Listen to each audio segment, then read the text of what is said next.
I'm just like staying up in the middle of the night, but I just remember I was like kind of tired, and I'm just trying to go lay in my little cot, like, man, chilling, man. Be in my head real quick, man. I fucking got this shit. The next thing I know, somebody's sitting there like, yo, Servone, can I talk to you? I'm like, yo, what's up? It's like, yo, we need you to like say something to the girls. I'm like, for fucking what? You know what I mean? Like, that's like my mom saying, you need to go tell your sisters to clean up. You do it. You know what I mean? What the fuck? I lose this fight. Like, I know how. And I'm like, you want me to go say something to the girls? I don't think this is cool. Nah, I'm good. They're like, nah. I was like, bro, just leave me alone. Like, no, I'm trying to go to sleep. Dude was like, I'll let you go to sleep. We'll leave you alone. I was like, you got a fucking deal, bro. I will go say something right now. What was it? What did they want you to say? But like the dude, the boomstick, he just slid out of nowhere. It was like,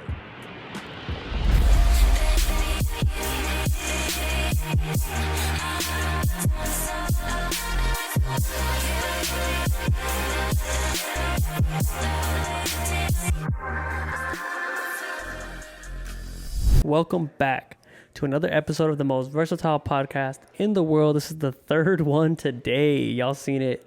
So I'm wearing the same thing. So today we are back in Virginia Beach. We flew back in from Mexico after filming with Lindsay, and it was a long flight, but here we are with Servone. Is it Servone? Servone. Servone Tattoos. We met a couple years ago at a tattoo convention, and he is a tattoo artist currently located in Virginia Beach, Virginia. And we're going to go ahead and go into his past, present, and future of his tattooing career. So go ahead and introduce yourself. I'm Servone Smith. I'm the owner and head artist of Chaka Tattoo Shop in Virginia Beach. I've been tattooing for 16 years now. And yeah, man, just living the dream. Living the dream. Living the dream is cool, bro. Like getting to do what you love. It doesn't really feel like work. No, I don't. I just like sometimes I'm just like, dang, man, I just love drawing and I get to do it. So like I got no complaints about the job I got. Right. Yeah. What was it that got you into tattooing?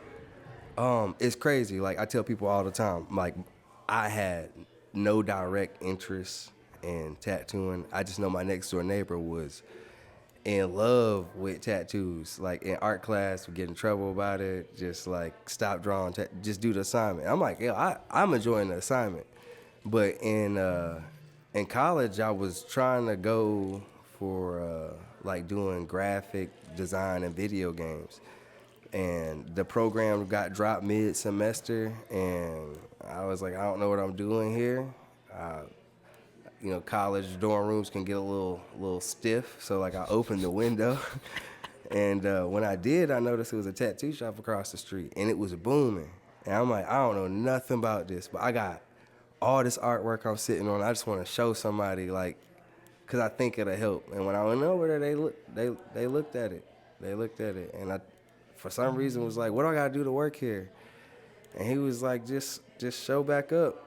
And I did, and from there, like, you know, a couple things happened, and I ended up being an apprentice. But yeah, it wasn't the apprenticeship I would say I wanted, but I got into tattooing, you know, like, but it just took me just opening my window one day and looking across the street and just like, yo, that place is booming. I don't know nothing about this. I just draw, and they're making money off of drawing, so I got to get over there. So I just grabbed my artwork and went across the street. Were you one of those kids that would draw on the desk and like graph? Nah, because I was like, man, I won't try to like get in trouble, but like I would be drawing. But then it was like not to be an asshole, but I already did the assignment. You know what I mean? I'm cooling. I'm just drawing. And the teacher's like, that ain't gonna help you later in life. I'm like, look at me now. But like, this is all I gotta do. But like, I constantly drew in class. Like it was once I'm done, man. What else? I'm good. I was an AB honor roll student, so I didn't. Yeah, I mean, teachers kind of do try to keep you away from what you wanna. You know, they like to keep you in school and say that that's like the only option. Yeah, because see, that was their only option. if I would have been drawing on a desk or something though, like let's say it's like, dang, I gotta write you up, right? Like I never really got in trouble, so it was like by the time I don't know, a couple of weeks in class, you see me drawing, you like, did you do it? You do your work? I'm like, it's right here. You want to turn it in or something? I'm gonna keep drawing. I'm done. Like it was kind of like a agreement. It's like long as you perform, man, we don't care. Right. You know what I mean? No, that's cool. Did you take like art classes or anything? Yeah, I did. Truth be told, like I used to get accused of smoking weed, but I just used to be bored with the class. I was like, man, I kind of already know this part, but I don't apply that technique, right? It was like young kid arrogance. Like I just look at it and draw it instead of learning. So like later on in life, I actually applied like form and value and shading. But like in school, man, I kind of just was winning off of talent. It wasn't. I look back, I was like, that's kind of a dick move. But like the art teacher was selling weed, bro. So like I was like, I don't want to listen to you, man. Like, I was like, I don't want to listen to you, bro. I was like, what's wrong with you, man? Like straight up, bro. Like I would just be thinking, I'm like, you're not somebody. I'm just gonna keep turning them assignments, grade them. I get a good grade. But like, yeah, it was learning later though that like applying. Like I'm like, dang, why are my eyes lopsided? It's like I probably should have paid a little bit more attention to setting up the picture. But I was just, it was good enough. It was good enough to win. So yeah, that sucks though. That sucks. I don't think it's a good state of mind. But like, I was still drawing. So Yeah, I mean, people nowadays don't even draw. yeah. I think that's crazy, bro. Like, I got the iPad. It is a dangerous invention. It is crazy how good it is, but ain't nothing like drawing on paper or realizing your eraser is dirty and you messed up the whole thing. Like, it's nothing like that. You got to start over, or you burned a hole in the paper. Yeah, you erased something and you ripped the page. You just fucked it. Like, you know what I mean? Maybe now you're trying to repair it on the back. Now you got to go learn how to use Mod Podge or something. Like, I don't. But like, two tapping away your mistakes makes everything seems like that's how you get away. You can't two tap away mistakes in life. So like, it's kind of good to like deal with them or manage them. Cause like when you get into a tattoo and that line don't look like the line you want it, you can't just hold it and then it curve it out for you. You should have held that thing the whole way down. But like, yeah, it's good though. Like I feel like as long as you draw, you winning in tattooing. Yeah, no, that's fair. I like analog. I was just talking about it with Jazz, earlier when we filmed, and I was talking about like analog withstands the test of time. You know, like digital stuff, you have to keep updating and constantly be up to date with the newest thing if you're trying to go the digital route, and it can get kind of pricey. Yeah. I feel like digital stuff, unless you print it out, and even then it's just like, once you printed it out, why didn't you grab the tangible canvas while you still can? And like even like colors, there's certain colors that aren't readily available. Like there's a certain red that they don't make anymore. So if you got some, you got it, but they're not making that red ever again, right? They can't. So like knowing stuff like this, like, man, I want to use all of that red I can. I want to make the realest stuff, because I've got iPads. I got like 3 or 4 iPads. All the artwork on them, they mean nothing. Like I could have transferred them or sent them or airdropped them, but it's nothing like hanging up something I spent hours on what was just that one sheet of paper. Did you did that Freddy Krueger hand?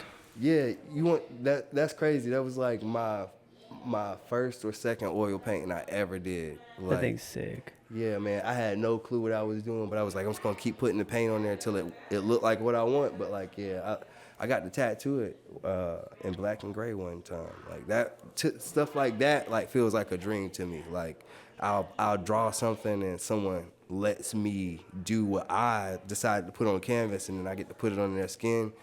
That's if you don't forget that feeling, man. Tattooing is never gonna be a job. Yeah. When you went into that shop across the street, what happened? You asked for an apprenticeship. You said you didn't get the one you wanted. All right, so look, I'm gonna give you the real. All right, so look, at some point I learned like card tricks, right? Like this is completely random, but like I was like it'll get you social interaction, and then you go from I dabble. Yeah, you know what I'm saying? Like it's nice. It works on the girls and everything, bro. Bruh. It works, bro. Look, if you think magic don't work, try it. If you learn one trick, you'll pick up any chick. Yeah. Yeah, so like, and then you get into the awe of illusion, you know what I mean? And then the magic of the trick is the fact that the illusion part, right? So like, I knew in college, I was like, yo, like I'll go around, I'll do some of these card tricks. Now people know me, right? Because you went from being a senior in high school, everybody know you, to you a freshman living in this funky dorm. Don't nobody care or know about you. I'm on the further side of the campus. I'm like, man, if I just go in a caf and I do something, people. So I started realizing I could create a little crowd. So when I did go to the shop, I started doing magic tricks in front of the shop, right? I'm like, I ain't really had the balls to just walk up in there. Like, I made it sound way easier than what it was. So, like, I go out there doing tricks, and these people are crowding around this door. But the dude's like, all these people are not coming in. You know what I mean? But even though the place is busy, they did, like, $20 tattoos and piercings, right? Like, so anybody can get a tattoo. And it's across from a college. So if you got $20, you can go get a little banger. You know what I mean? It's like shitty, but available. I'm not going to do it, but like, whatever. So like, he comes out and he's like, hey man, if y'all not getting it, he was like about his dollar. He's like, if y'all not going to get nothing, y'all got to leave. Like, and I was like, man, take a card. And he took a card. And he was like, and I had a trick lined up for him. There's some prep work into it. So like I make his card show up on my skin or whatever. And he like, yo, that's crazy. I'm like, yeah, man. He was like, how you do that? I was like, that don't matter. I want to know how you do what you do. And then out my book bag comes my portfolio. Like, corniest, but the best way. Like after that, I needed no more magic tricks in my life. I just needed to do what he said. And then, look, this is the funny part. We get in there, and he was like, man, you for real? I was like, man, this is my stuff. Like, I draw. He was like, man, if you could just work on some lines and stuff, I'm like, you'll be there. Like, my lines were real sketchy or whatever. And I'm like, listening to him. So I was like, man, what do you need from me? I'll show up every day. Because I'm like, fuck college. Like, I don't fucking care about this place no more. Like, they want me to do something else. I don't want to do it, right? Like, I'm just like, I want to draw. He was like, yo, you come back up here tomorrow with, I think he said, yo, you come up here tomorrow with 25. I got you. I was like, easy. You know what I mean? Like, I was doing like CNA work, like taking care of old people or whatever. Like, was doing that like preset to any of this. Like, I had no interest in tattooing. I just wanted to go to college. So like, fucking, I'm like, I got some spare change. Like, I take my $25. I come in there the next day, bright and early. It's like 10 a.m. Slap $25 on the counter, and they busy too. I'm like, I'm ready to learn. And he was like, he took the $25, and he's like, come here, follow me. I was like, yes, first lesson. And we go in the back, and he handed me the $25. He's like, yo, I need $2,500. And I was like, dang, 25? All right. So, like, I'm like, I got you. Like, refund checks was coming out. I'm in college. I'm like, I'm not about to buy it I'm about to buy these books. I'm not coming back to class. So I came in there with my refund check money, and he was like, it's on. And then it was kind of like, I'm going to show you how to use some of this stuff, but he ain't really show me how to tattoo. You know what I'm saying? Like, I always try to give somebody credit for showing me so much, but literally they ain't throw me to the sharks, man. Like, a little while later, I'm actually doing tattoos. I'm fucking people up. So, like, I ain't gonna lie, man. I was like, this is not matching what I do on paper. So, like, yeah, but I was in. So, like, I ain't gonna lie. Like, Mike, wherever you at, thanks. Like, he gave me my foot in, and nobody had to let me tattoo at all, bruh. Like, yeah. So how long were you like at that shop for and messing people up? Because you were just doing the $20 tats. I mean, so like as it came along, right, there was like one dude, he had his tattooer life problems. He kind of had like issues with drugs. I was like, yo, like you tattoo so good. Like, why do you do this? And he was like, well, for real, man, I just need $250 so I can pay for my motel, buy some drugs, and get some pizza for me and my girl, right? That's all he wanted. Yo, that's crazy. So, like, you doing $20 tattoos, and you got to split. It's 50-50. And then, like, if it was less than 50, you got to give the desk guy some money, too. So he get $5. So it's a $20 tattoo. It's $15 left. The owner don't give spare change, so you get $7. You know what I mean? So like, and Damn, the splits are crazy. That's well, I mean, $20 tattoos. I'm sure, mad people. mad people. So like, but hey, somehow he making $500 worth of these every day, so he can live in this hotel. And but he was so good, and I'm just like, bro, I don't want to be like you, but I want to be good like you. You know what I mean? Like, so I would ask him all type of questions. He's like, yeah, man, like you need to like put a rubber band around your coil machine, and like everybody wasn't using like the rotary machines. They weren't even a thing then.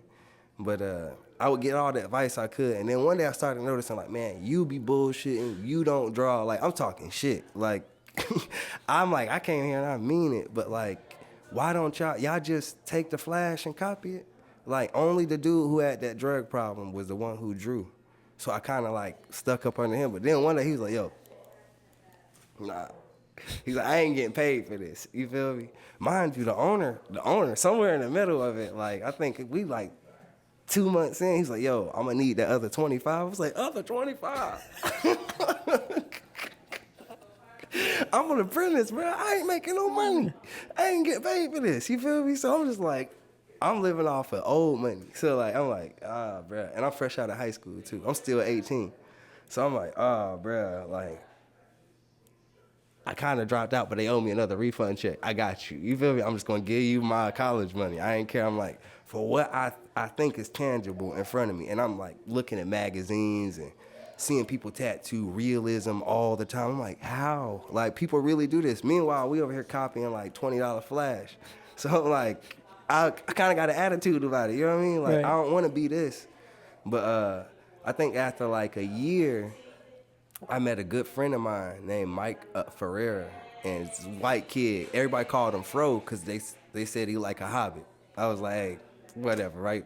But there was a white kid come in, and he doing like little traditional bangers. He trying to like make his name, and like we would do clean tattoos and just go smoke a blunt about it in the car and just look at the pictures of it. And like one day he was like, bro, I'm about to leave. I was like, I'm gonna leave with you then. Like, cause nobody here doing what we doing. You know what I mean? Right. We want to be good. We don't want to just make them. We ain't trying to sell tattoos. We trying to make them. You know what I'm saying? So like, after like however long there, and he done milked us. I done gave you the money, and then he made me tattoo for like another $10K free. You know what I'm saying? So like, I'm like, I need some money, bro. I am very hungry. Like, I'm in college, and that meal plan only lasts for so long. Like, you know what I'm saying? So like, Ramen.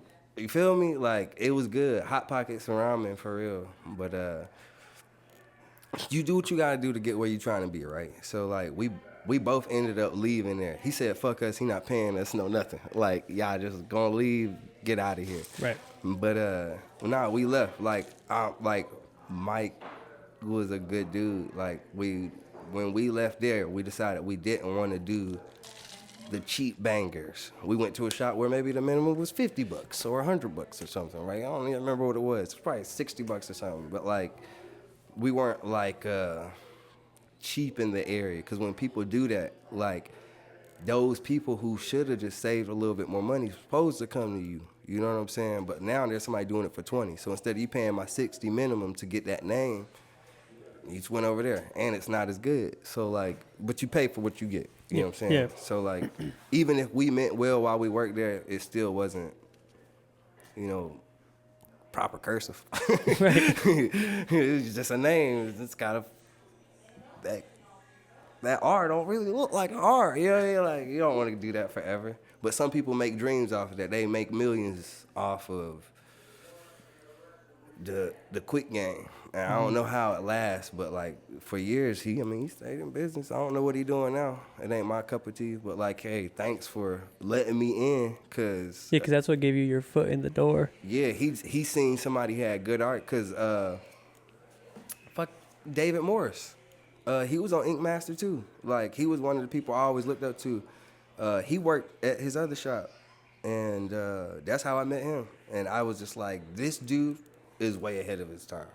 Like, I think he in Atlanta now, but like, he was the other person I met. I just never got to really work with him. But I was like, you really care about what you're putting on people.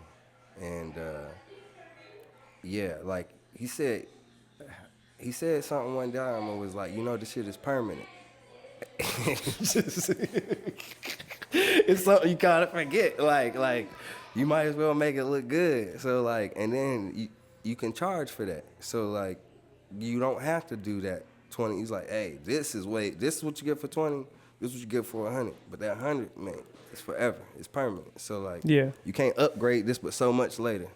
But like, people like that came like while I was there, and then we went somewhere else. And yeah, we kept learning the hard way. You feel me? Like, it was crazy.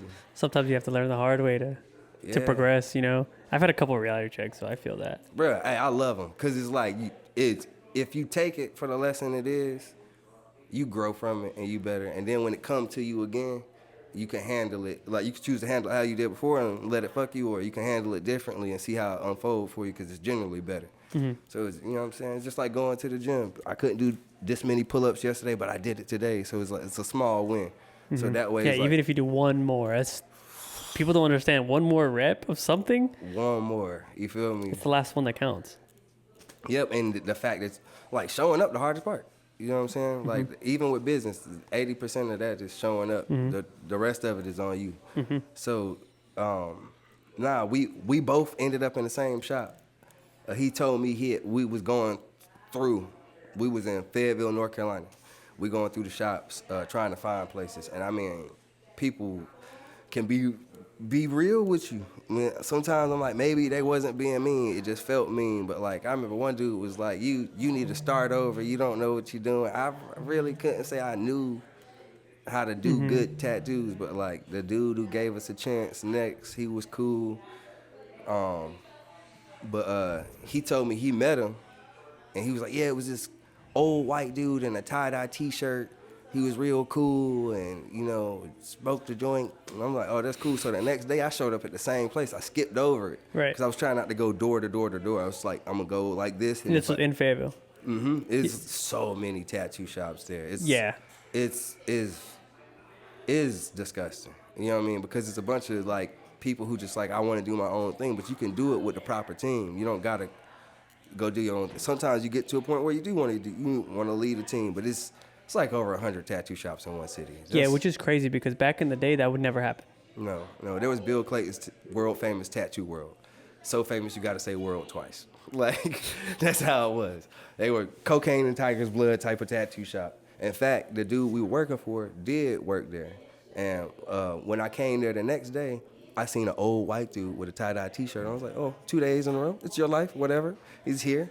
And I was just talking to him or whatever, and then some other white guy comes out with a belly, and he starts lighting a cigarette. He's like, what are you doing? I was like, oh, I was trying to see if I could get a job here. He's like, that dude is homeless. Like, I was talking to some homeless dude trying to get a job, and the dude was just sitting there shaking his head the whole time.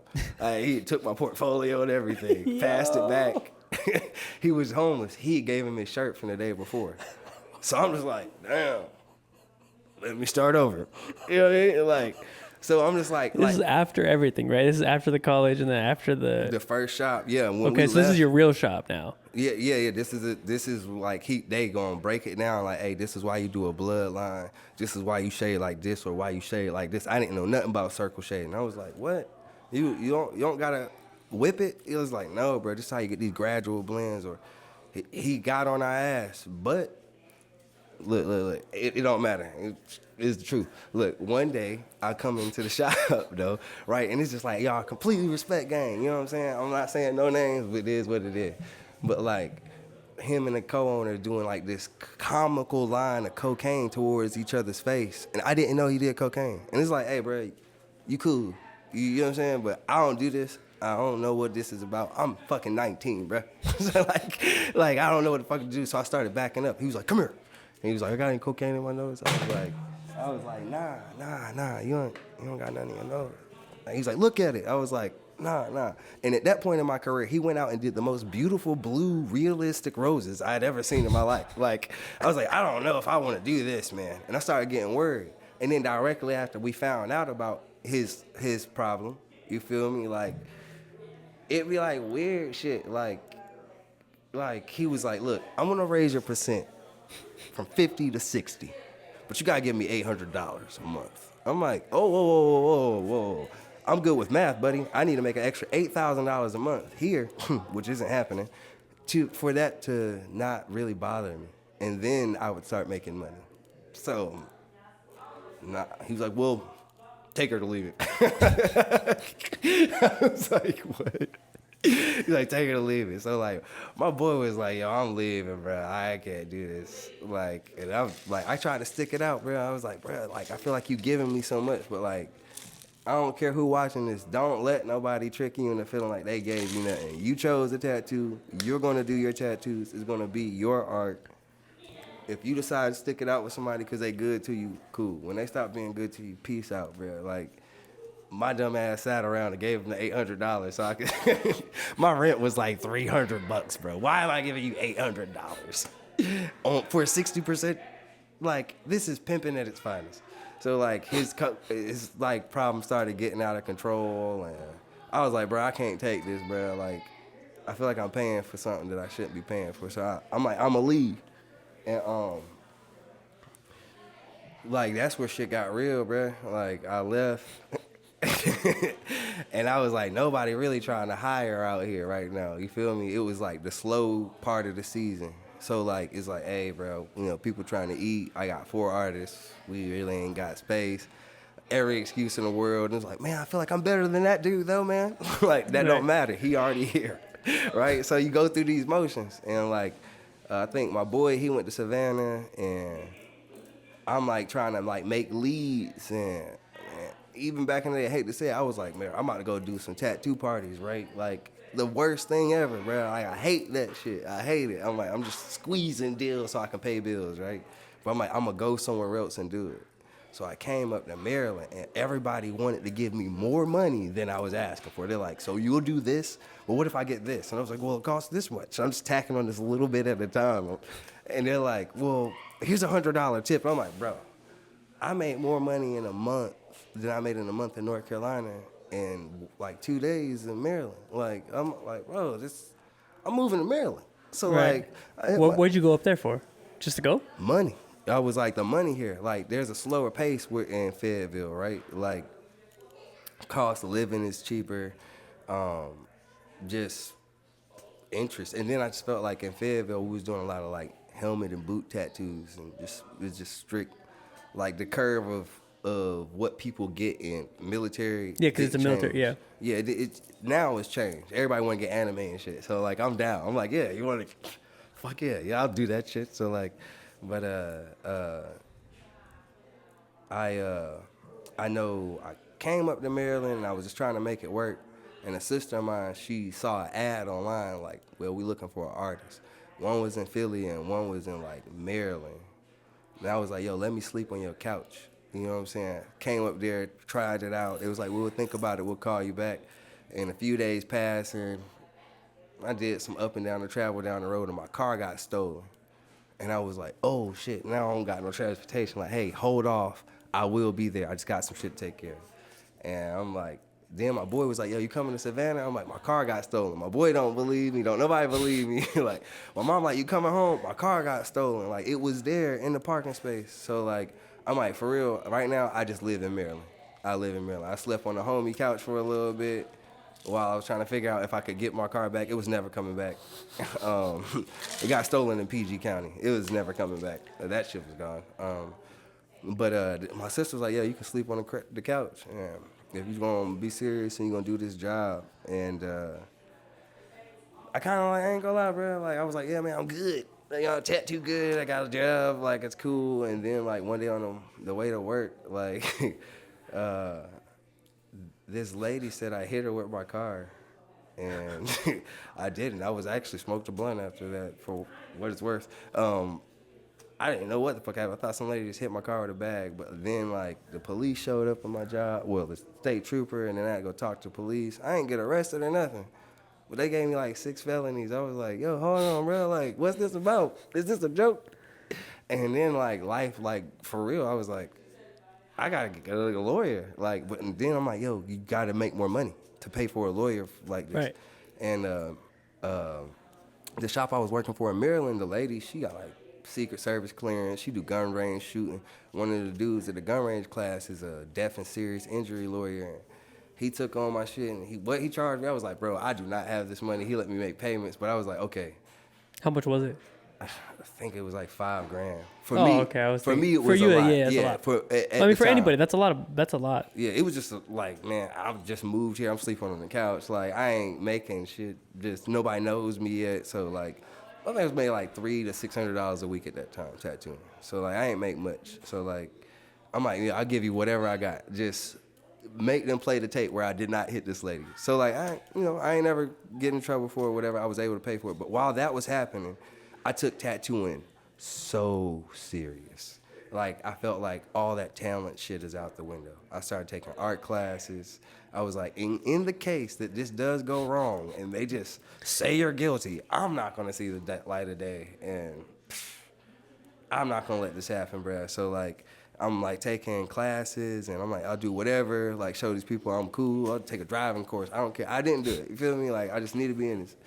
But for, like, 2 years, like, I just, like, put my head down, like, because if you got this pending doom, it felt like it was terminal.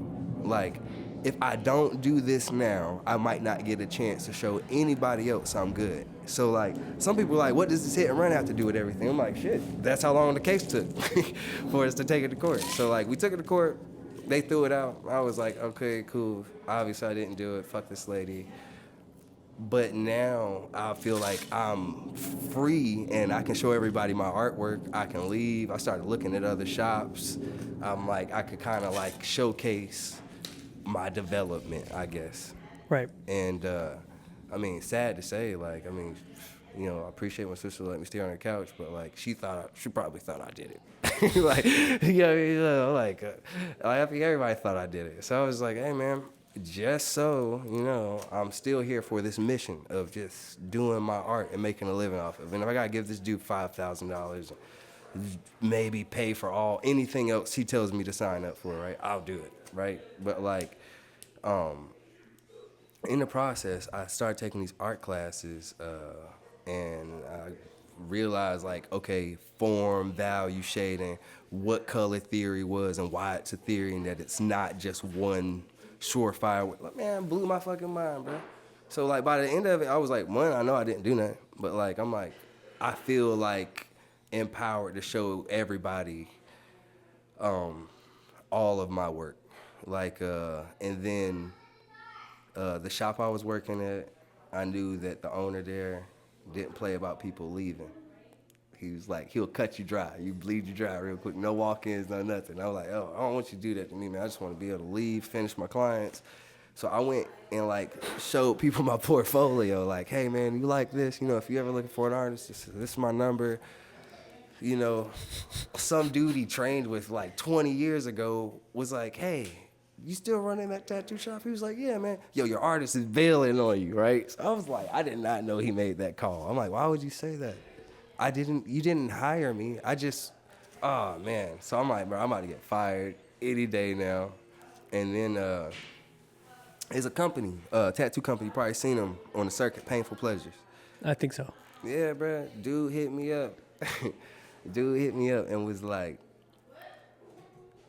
actually, yeah, no, I was still going through the shit. I think at this point, the lawyer had probably seen the tape. He subpoenaed the tape and was like, bro, you didn't do it. You know what I'm saying? Like, it's all good. But, like, he's telling me I'm in the green. But, like, I remember when I got that deal, I'm like, hey, I might go to jail, bro. Like, right. like you can hire me if you want. I just got to tell you this. You know, it seems like it's a great opportunity. He was running a shop called Body Mod in Annapolis Mall in Maryland. I was like, I have to move. But, like, he's like, I heard you was looking for a job. Like, everybody else was kind of pending. Because I'm like, I'm just telling everybody the truth. Like, hey, bro, I got this thing on my rap. I ain't a bad guy. You know what I'm saying? But I was like, I'm showing everybody. I'm like, I don't care if I got to work at your shop for 2 days and this shop for 3 days. And somebody's like, yo, you going to burn out. I'm like, I don't care. You know what I mean? I'm on borrowed time. So, yeah, because like, you're trying to, like, keep getting started. Yeah, and no matter where I'm at, I'm like, look, I'm making this much money. I'm at a good, like, it's a good, better shop. Like, I'm out in the middle of nowhere. So, like, I'm like trying to be like this good member of society as a tattooer, I guess. I don't fucking know, but like, fucking the dude Mark, I believe he's the owner, along with some of his siblings. But like, he was like, "Come on up here, let me talk to you. I heard you were looking around." I was like, and then I knew the name. I thought they only sold piercing supplies, right? Like, shameless plug. Like, no matter what nobody think, I fuck with him. You know what I'm saying? Like, I just, you know what I'm saying. When we left, it was cool. But I came up there, bro, and he was like, "Yeah, come to the back." You know, when I first come in, I see this huge warehouse. Like, if anybody hasn't been there, it is like a shock and awe to somebody if you haven't seen much shit in tattooing. Mm-hmm. But I'm like, yo, like, this is my shit. You know, he's like, don't worry about that. If you ain't do it, you ain't do it. So, like, right. I come in, there's like a 6'4" tilted in the lobby. I'm like, come on, bro. And then there's like every tattoo supply and new machine that I can think of just on display. And I'm like, kind of like taken back. And the only time I've ever seen anything like this was in like Team America when he made him get in a limousine. I was like, I'm not going to do that. I don't want to do that. But like, so I was just like, but like, then he was like, come in the back and it looks like Toys R Us. You feel me? Like, it has nothing but everything you looking for. So like, some people hate on the dude, man. He a great businessman. Whatever he could sell bread. He gonna have all the bread in the city. You know what I'm saying? Like, it is what it is. But he was like, yo, you want to work here? I was like, yeah. I was broke. Somehow I spent like $2,500 again. Yeah. Well, no, I was already like, because everything just kept setting you back. Yeah. I'm just like trying to like take. I'm like taking gun courses. Like, look, bro, they'll let me take the course, but I can't have it because of this. You know what I mean? I'm like, I know all the rules, whatever, right? I done took driving classes, whatever, and I'm working there. And he like, I just remember like I never left somewhere getting a job with stuff that I bought from who's about to hire me. I'm already in the negative. I just spent like $2,500 on Mike. So I can start this week. And he like, yeah. I worked there. It was cool. I think he tried to have like it run a certain way, and I guess the people he had in management kind of just wasn't doing what he wanted, you know. And really in tattoo, all you gotta do is put your head down and work. But like a dude named Bishop, he came around and a dude from Bakersfield, California. He was working out in Fredericksburg, Virginia. But I'm like, well, man, you got your own shop. You know, I'm like, why you out here? He was like, man, I mean, my homie was working here. I got the invite to come work out here and do a guest spot and do tattoos. And it's just you see opportunities, you know what I'm saying? Like, I'm just going to work with other people. He like, I got my own shit. I still want to get better. You know what I mean? Not like completely respected. I fucked with him. He kept coming back up though. Like, he come back up for like 2 days. And then I was just like, man, like, let me come out there and just, you know what I'm saying, see what it's like. I came out there and made some money, and I was like fucking with the vibe. I'm like, man, this feels more like tattooing. He had like more of a family-oriented base there. It didn't feel corporate, you know what I'm saying? Mm-hmm.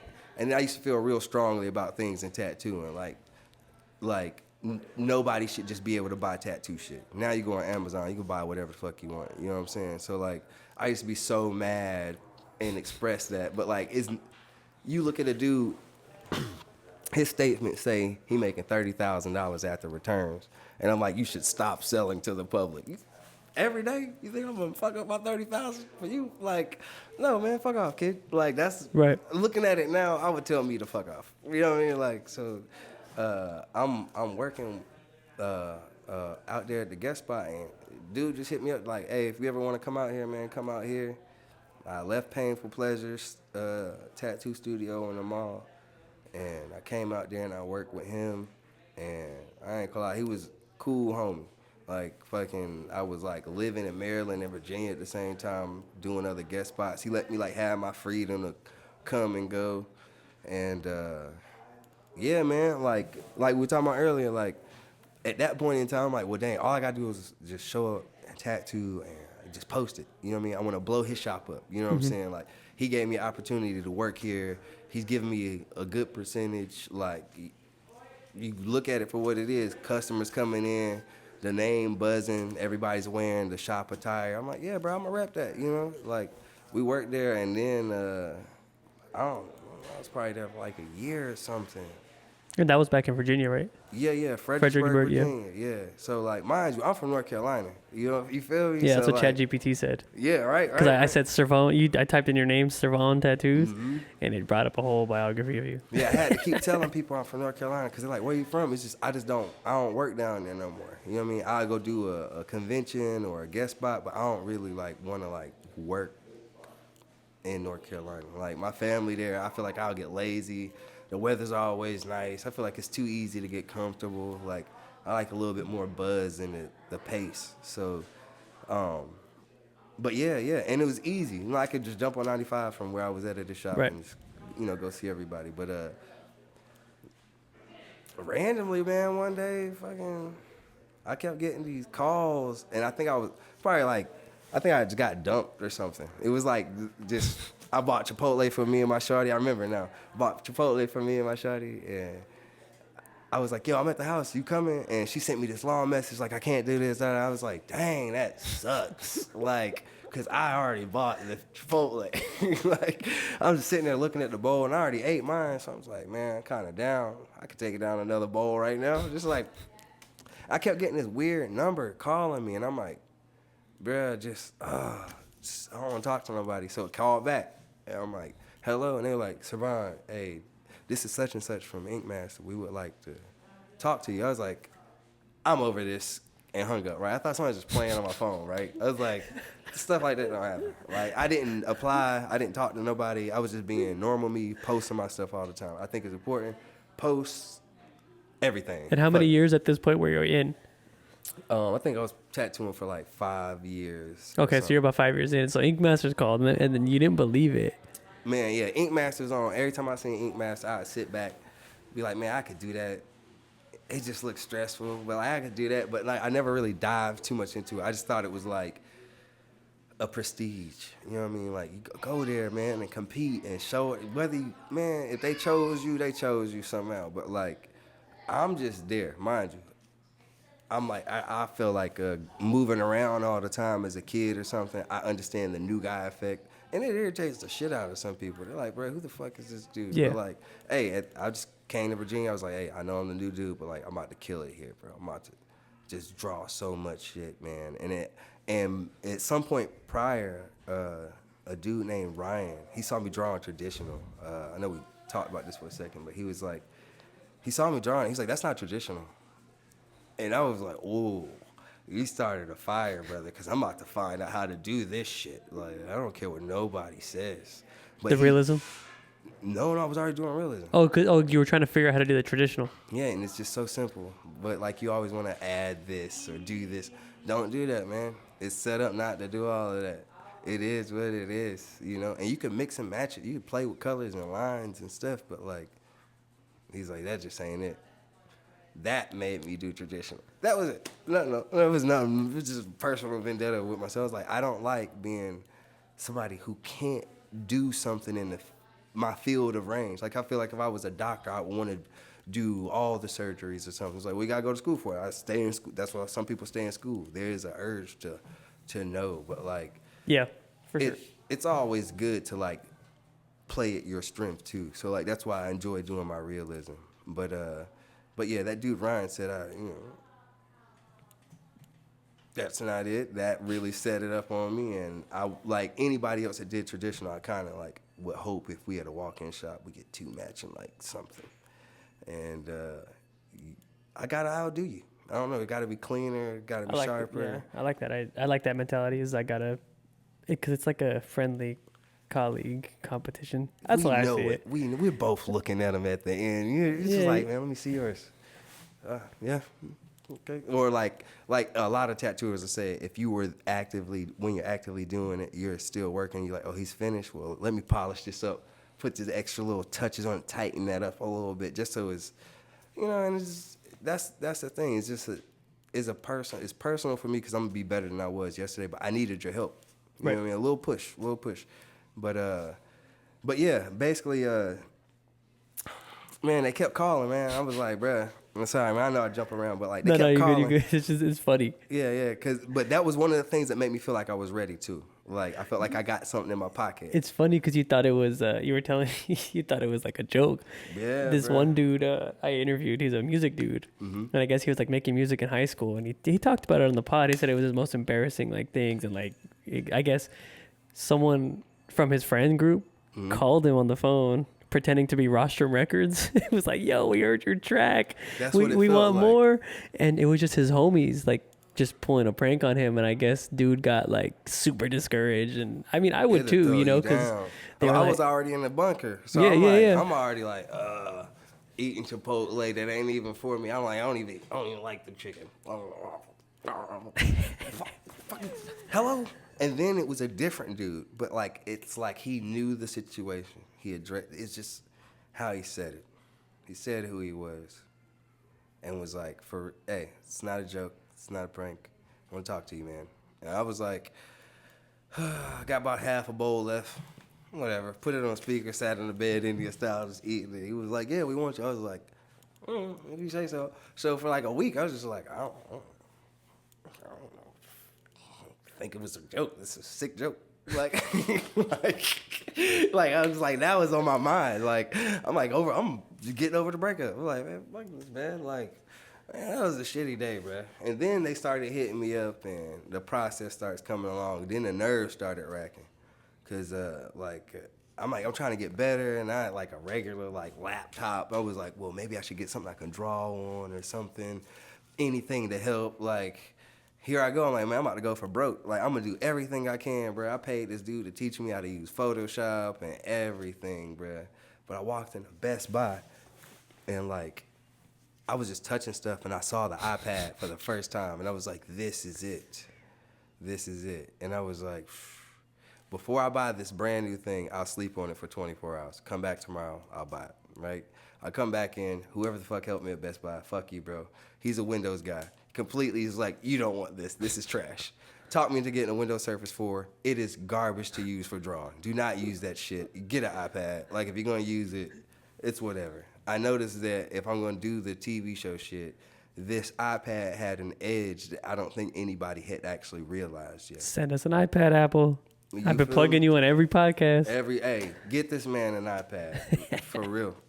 Like, but yeah, so like, they had me like, bruh. I'll tell you the worst part, like for me, like outside of like the cringe watching the show, was the fucking outfit, bro. I don't wear vests, man. I'm a hoodie guy. And the problem is most of us like to wear black or gray, and what fucks it up is like you can't have it. We feel like we're a fucking cult or something on the TV show. Why is everybody wearing black? Like they're all gonna fight. You gotta give everybody some personality. I'll give the show that. But what I didn't know was that every season somebody's wearing that fucking combination of vests.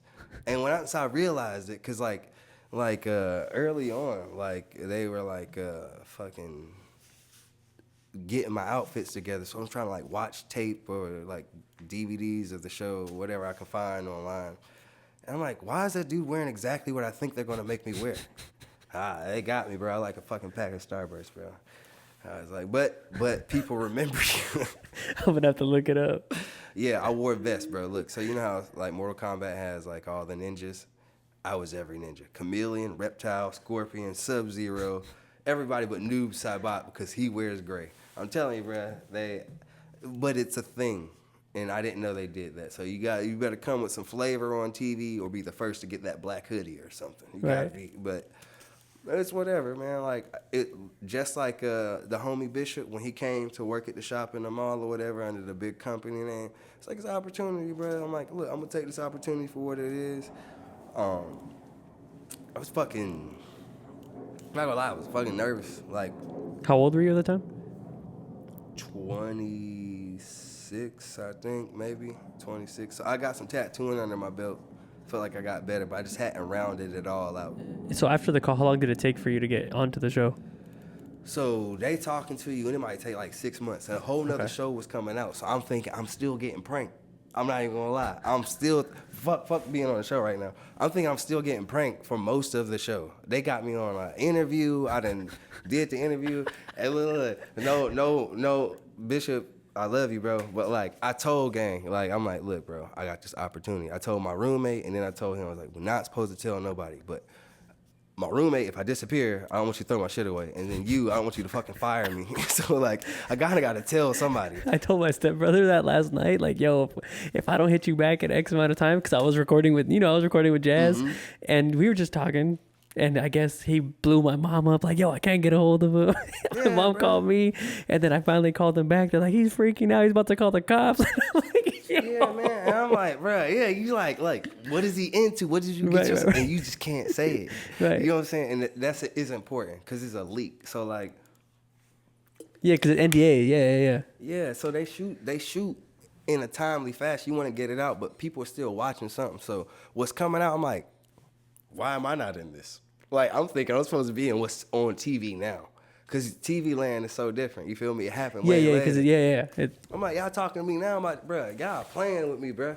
So, like, I'm like, somebody is getting a good laugh out of this. So I started, like, being an asshole a little bit. Like, to them? Yeah, because I'm like, bro, like, I'm not trying to be mean, but, like. To the Ink Masters people. Yeah, I know y'all calling me, but, like, fuck is this? Who's these people on TV? What am I getting on here? Like, nobody can really break down the timeline. Nope. I could have just asked my older sister who knew that, hey, you know, it happens later. She would have just said that in one sentence. I'm like, oh. Whole time I'm sitting back like, hey, this is some good fucking joke. Mind you, I done started, like, hanging out with some other chick, and I'm like, listen, baby, any day now I'm probably going to be gone for, like, months. And I'm not in trouble. And I'm not going to jail. She's like, you're going to jail. You're going to jail. I was like, nah, I'll be able to call you and text you and stuff. She was like, they get phones in there. I'm like, yeah, but that's not how, because they breaking down stuff to me. Like, yo, you ain't going to always have your phone. Can't be telling people. She's like, well, what is it? I'm like, I can't tell you. And she's like, oh, you're into drugs. I'm like, oh, man, goddamn. So she didn't trust me. That didn't work. So I was like, dang, I was hoping to have some kind of female support system in the background. It did not work. I'm like, damn, bro, I am going in here.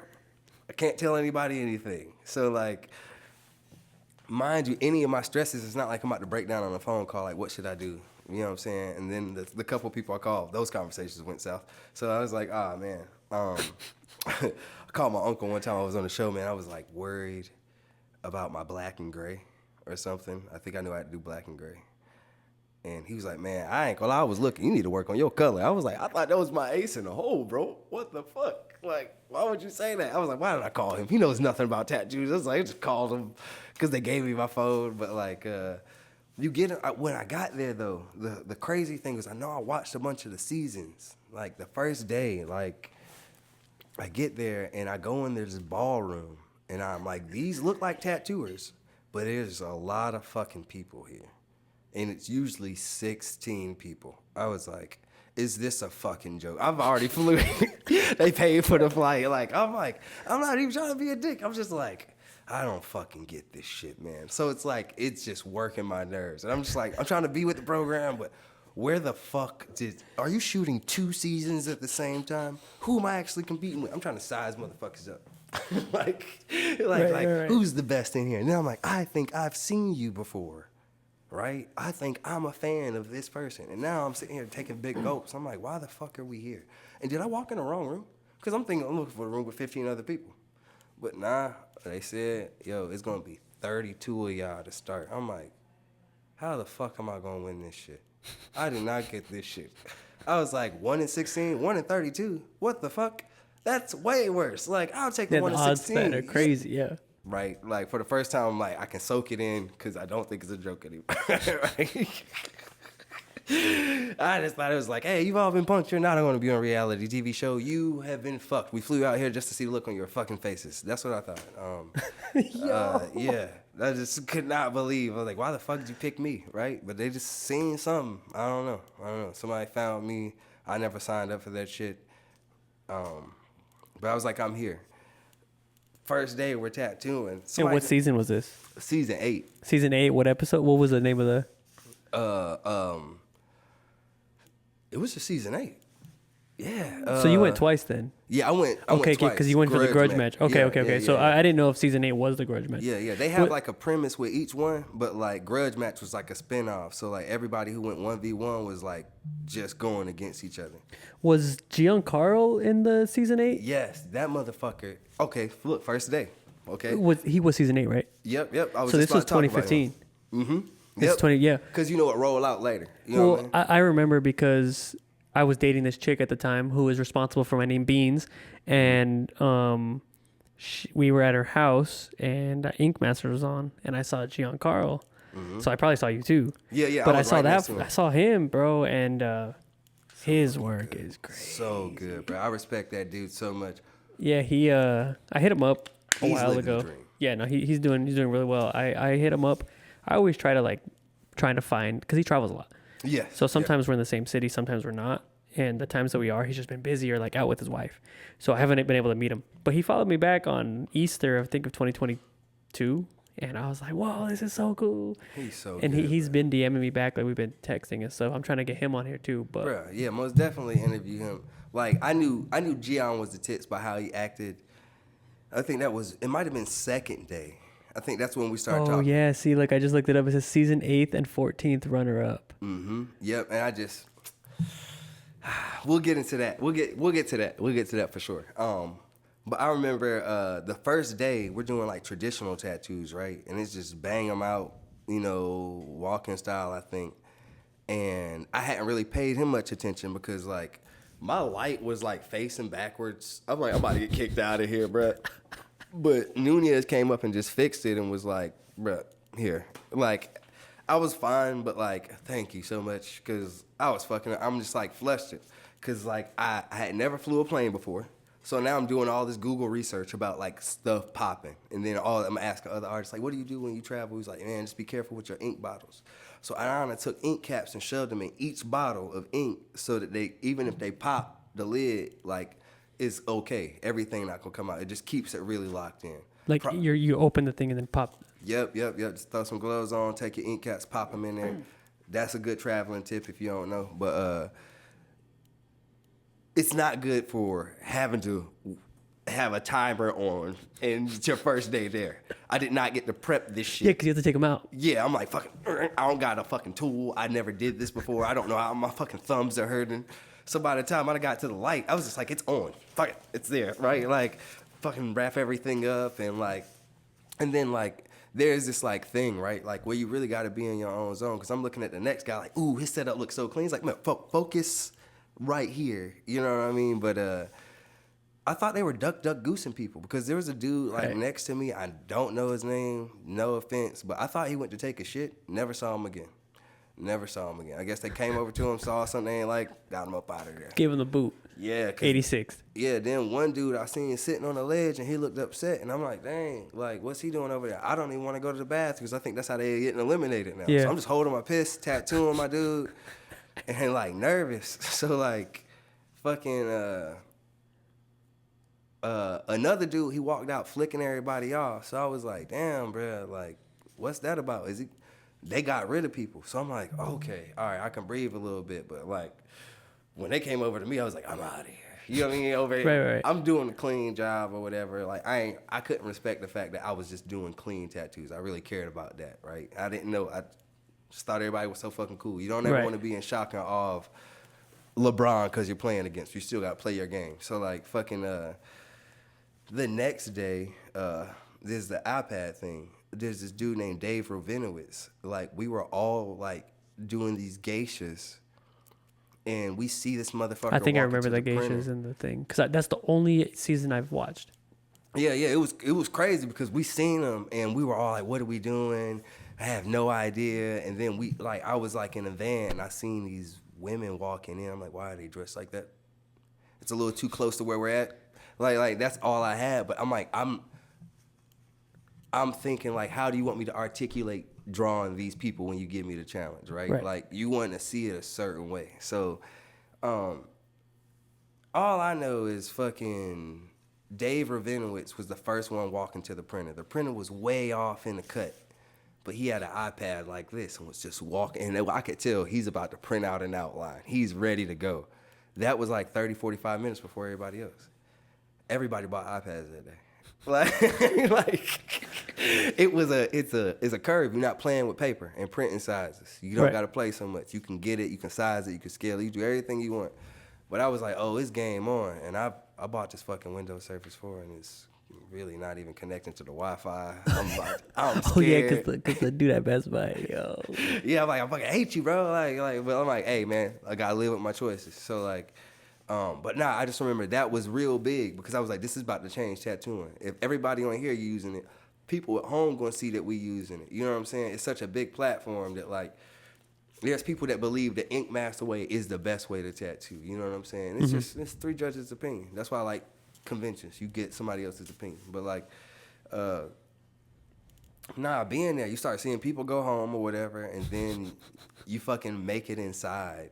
And like, it's like overwhelming, right? It's like a bunch of shit. You like, I guess we staying in here.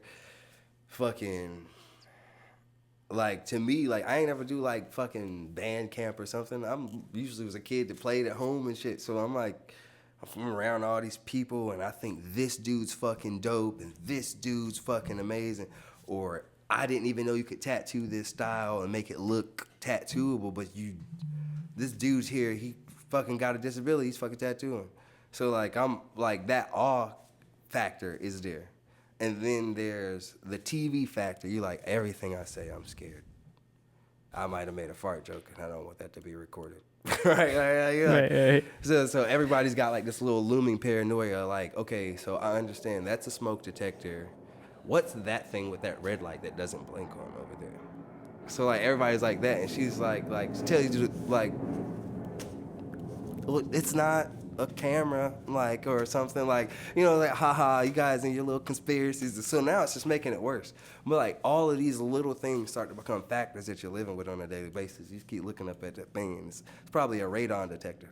Like, yeah, well, because Jazz was telling me last night that he was thinking that maybe the bunk, because he said it was like military style bunk rooms. He was basically saying that he thinks that the rooms were hot mic'd. Bruh. Because you would wake up the next day and someone would tell you about the conversation you said to somebody else. I said one night, because, okay, all right, fun fact, unlimited liquor, right? Love that. That's what he said. He said that too. Liquor, right? And he said, yeah, he said y'all got fed. Yeah. Oh, yeah. You gonna eat. You know what I mean? It's not Hunger Games style, but I'm not gonna lie, the food get better. It does progressively get better, like, by a long shot. And you get what you want. Like, I ain't got no complaints about the food. Food's so good, like, I actually want to eat the food they get you. So, like, fucking, for real, there's a private chef in that motherfucker. Like, I found he made me some food one time. I was like, I love this guy. But you're in there, and we got everybody trying to figure shit out. You know, you getting used to people, like, people becoming allies. I'm smoking somebody's cigarette. I'm smoking Gion's cigarettes. In fact, like, I felt bad because I didn't want to smoke cigarettes. But I'm like, man, can I bum one? And then it got to the pack where I was like, can I just buy some cigarettes? Like, I'll just buy packs of cigarettes. But, like, you're not doing stuff like that on your own. Mm-hmm. I don't get to go to the store. That store walk for me might be all I needed to feel normal, right? Yeah, because he was saying that there's no perception of time. Yeah, don't. You could be There's no windows. Yeah, well, it's windows, but they covered. You feel me? Because you don't want somebody to, like, just casually viewing the city, and then they keep seeing, like, oh, I think that's somebody from that TV show. Now they got it locked in, and that's where you guys are. Yeah, and you also have to control the lighting. Yeah. There's so many factors, right? So, like, like, even me, like, they're making me wear this fucking long sleeve shirt and this fucking vest, and then I guess whatever fucking laundry detergent they use made me break out. So I've got like these fucking hives on my arm. I'm like, oh, it hurts so from my arm. And I feel like I'm being a prima donna. I'm like, can we use games? Sorry, shameless plug. But please, my arms, look at them. This is the detergent. I put nothing else on me but soap and water and lotion. I'm freaking the fuck out. Like, and then like, I even tried to like, oh my bad. I think I'm right here, but like, no, it doesn't matter if you move. Yeah, we're chilling. I think I'm slick. And one morning, like after breakfast, there's like extra carton of eggs, and or like an extra pan of eggs they made. And I'm like, man, we gotta throw all this shit out. They're just gonna throw it in this trash can. I know I'd have been here. You know what I'm saying? So like, I'm gonna take this outfit and throw it in the trash. Eggs on top. Good. Servone, where's your clothes? I don't know, man. Looks like I'm gonna have to wear these sweet J's today. You can't even wear shit like that. It's like, bro, it's a product placement. So I was like, man, come on, just let me wear these real quick. You know what I'm saying? Somebody came out with a freshly ironed outfit, the same one. I was like, oh, they had a backup. I was so mad. I was like, how'd you get me? I went and looked in the trash. It was still there. They just had an extra one. I was like, okay, I'll wear it. I'll fucking wear it, right? I wanted, like, you just want certain shit, right? Like I've been dressing myself since I was 6. I don't gotta be the flyest dude, but I would like to put on my own clothes. So like I'm just like, damn, bro. And I'm like, y'all think I'm some prima donna, but I don't fucking want to feel like I'm going to church every time I tattoo, right? And it was like, it would burn me up. But like everything else, you know, people treat you good. But like then you got your paranoia, right? You got the food, but the unlimited liquor, right? So like I ain't gonna lie, like one time I said some crazy shit, and I was just all saw stuff. I was like, I ain't even gonna say it, cause like it. I mean, I probably meant it, but like it was, it was just a little too far, right? Like to just say out loud sometimes. What was it? What'd you say? Nah. I was just basically like, man, I don't care. Look, Shawty tattooed so fucking good. I was like, bruh, I will give her the meat if she could just teach me how she do this shit. Right? But I said that. And then all I could think about the next day while I was sober was like, why did I say that out loud? But like, realistically, I was like, I ain't got nothing to give you. I can't teach you nothing. Like, what the fuck? You so good. I didn't even know you was here.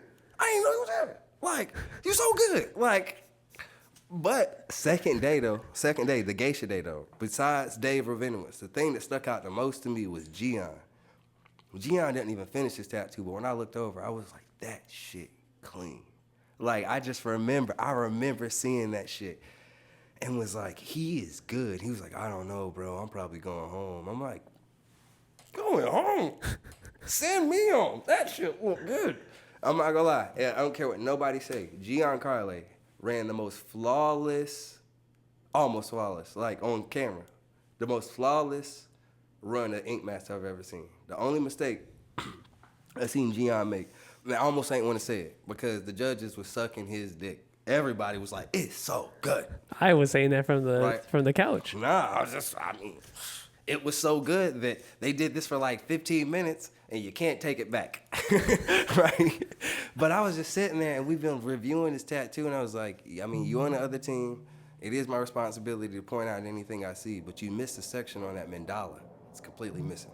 You told him that? I told everybody, in front of everybody. Oh, yeah. Everybody was allowed to talk about it. I was just like, nothing, like, you my boy. You know what I'm saying? Like, I fuck with you. We gonna go sit out on the patio like this and smoke cigarettes, right? Like, but I don't know if you saw that. You know what I'm saying? And then everyone's like, what? But it was so clean, you didn't fucking notice. So, like I was like, hey, bro, like, but that's why I say, like, a 99.5 performance because nobody even noticed that. I've seen people win best of show at conventions and the clock was backwards. Right? It was like, oh, nobody noticed. It was that fucking good. You know what I mean? They thought you did it on purpose. It was so good. So, like, that was the only flaw I remember just noting out front. Dude was never at the bottom. Like, dude's good. I think everybody should, like, work on their own art style, like, and push, like, what they like to do and just say, fuck it. And then the dude's funny because, like, he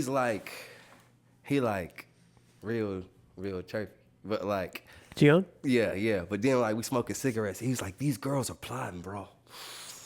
like you just kind of get him going. Like he a real one too. So like I'm like, man, Gian he cool all around. He a badass tattooer. I'm like I to this day say he ran the most flawless run. But he seems cool. Yeah, man. He ain't giving nobody no slack, and he gonna speak up for himself. Him and his lady. Anytime you see him at a convention, like. Bro, I thought that was his sister. I've never met him. Yeah, fucking. I thought it was his sister. They're like the exact same height, but like, bro, they perfect together. She's showing his stuff, talking to the people. You know, it's perfect. You know, hey, it's the dream to me. But like, fucking, we're there, and you get.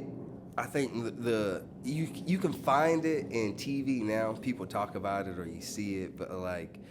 I call them professional instigators. They're producers or whatever that are in the background. Yeah, because they have to create the drama for like the reality show and then make y'all beef. And if y'all don't beef, then y'all getting sent home. Yeah, because like I remember like one dude was like, he was like, man, what if like no matter how this go, we all get together and just do our own thing? I'm pretty sure with the money in between everybody, nobody has to take over or overload. But like if we just reconvene, we could all just, we could still like be around each other, tattoo all the time. It'd be crazy. His ass got eliminated the next day. I ain't gonna lie. They heard him. I was like, none of that. Don't do that. So like, I think That's funny. we all going through the motions and like sketchy lawyer was there. I think he here in Hawaii right now, but that dude he cool. His art is his art. Like he get down.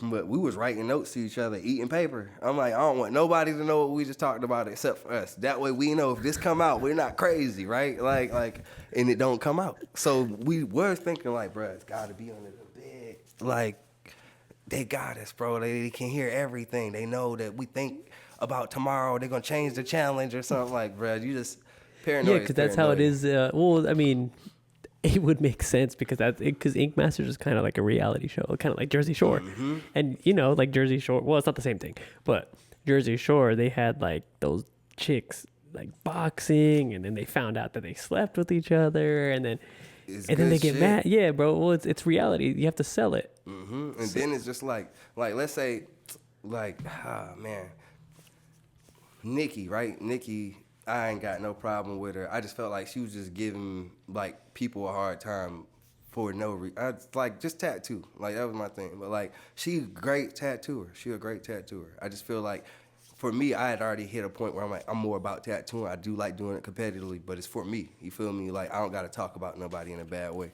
But one day, I'm like fucking tired. No perception of time. I'm like staying up in the middle of the night watching fucking Dragon Ball Z or something because I can't sleep. This was at Ink Masters? Yeah. I'm like, I don't know what tomorrow brings. How long were you there for? I don't know. A month and a half, A 2 month months. and a half to 2 months? Yeah. How many? Shooting the episode take a little bit. Yeah, how many episodes were you in before you got kicked out? I don't know, like 5 or 6 or something. Oh, that's good. So you did make it pretty far. Yeah, so you get your time in, but like the Dragon Ball Z and the Nikki. What were you saying? Oh yeah. But like I'm just like staying up in the middle of the night. But I just remember I was like kind of tired, and I'm just trying to go lay in my little cot, like, man, chilling, man. It's like be in my head real quick, man. I fucking got this shit. Next thing I know, somebody's sitting there like, yo, Servone, can I talk to you? I'm like, yo, what's up? It's like, yo, we need you to like say something to the girls. I'm like, for fucking what?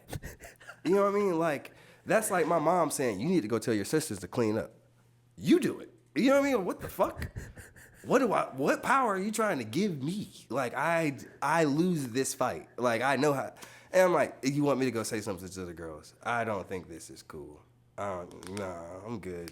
Like, cause they kind of, people start noticing like, they clicking up, even though they ain't on the same team. I'm like, I don't know if this is just the producers doing it or they doing it, but like, it's happening, and people were talking about it. So I'm like, I don't care. I'm just going to tattoo my ass off. That's how you don't go home. So like, they're like, nah. I was like, bro, just leave me alone. Like, no, I'm trying to go to sleep. Dude was like, I'll let you go to sleep. We'll leave you alone. I was like, you got a fucking deal, bro.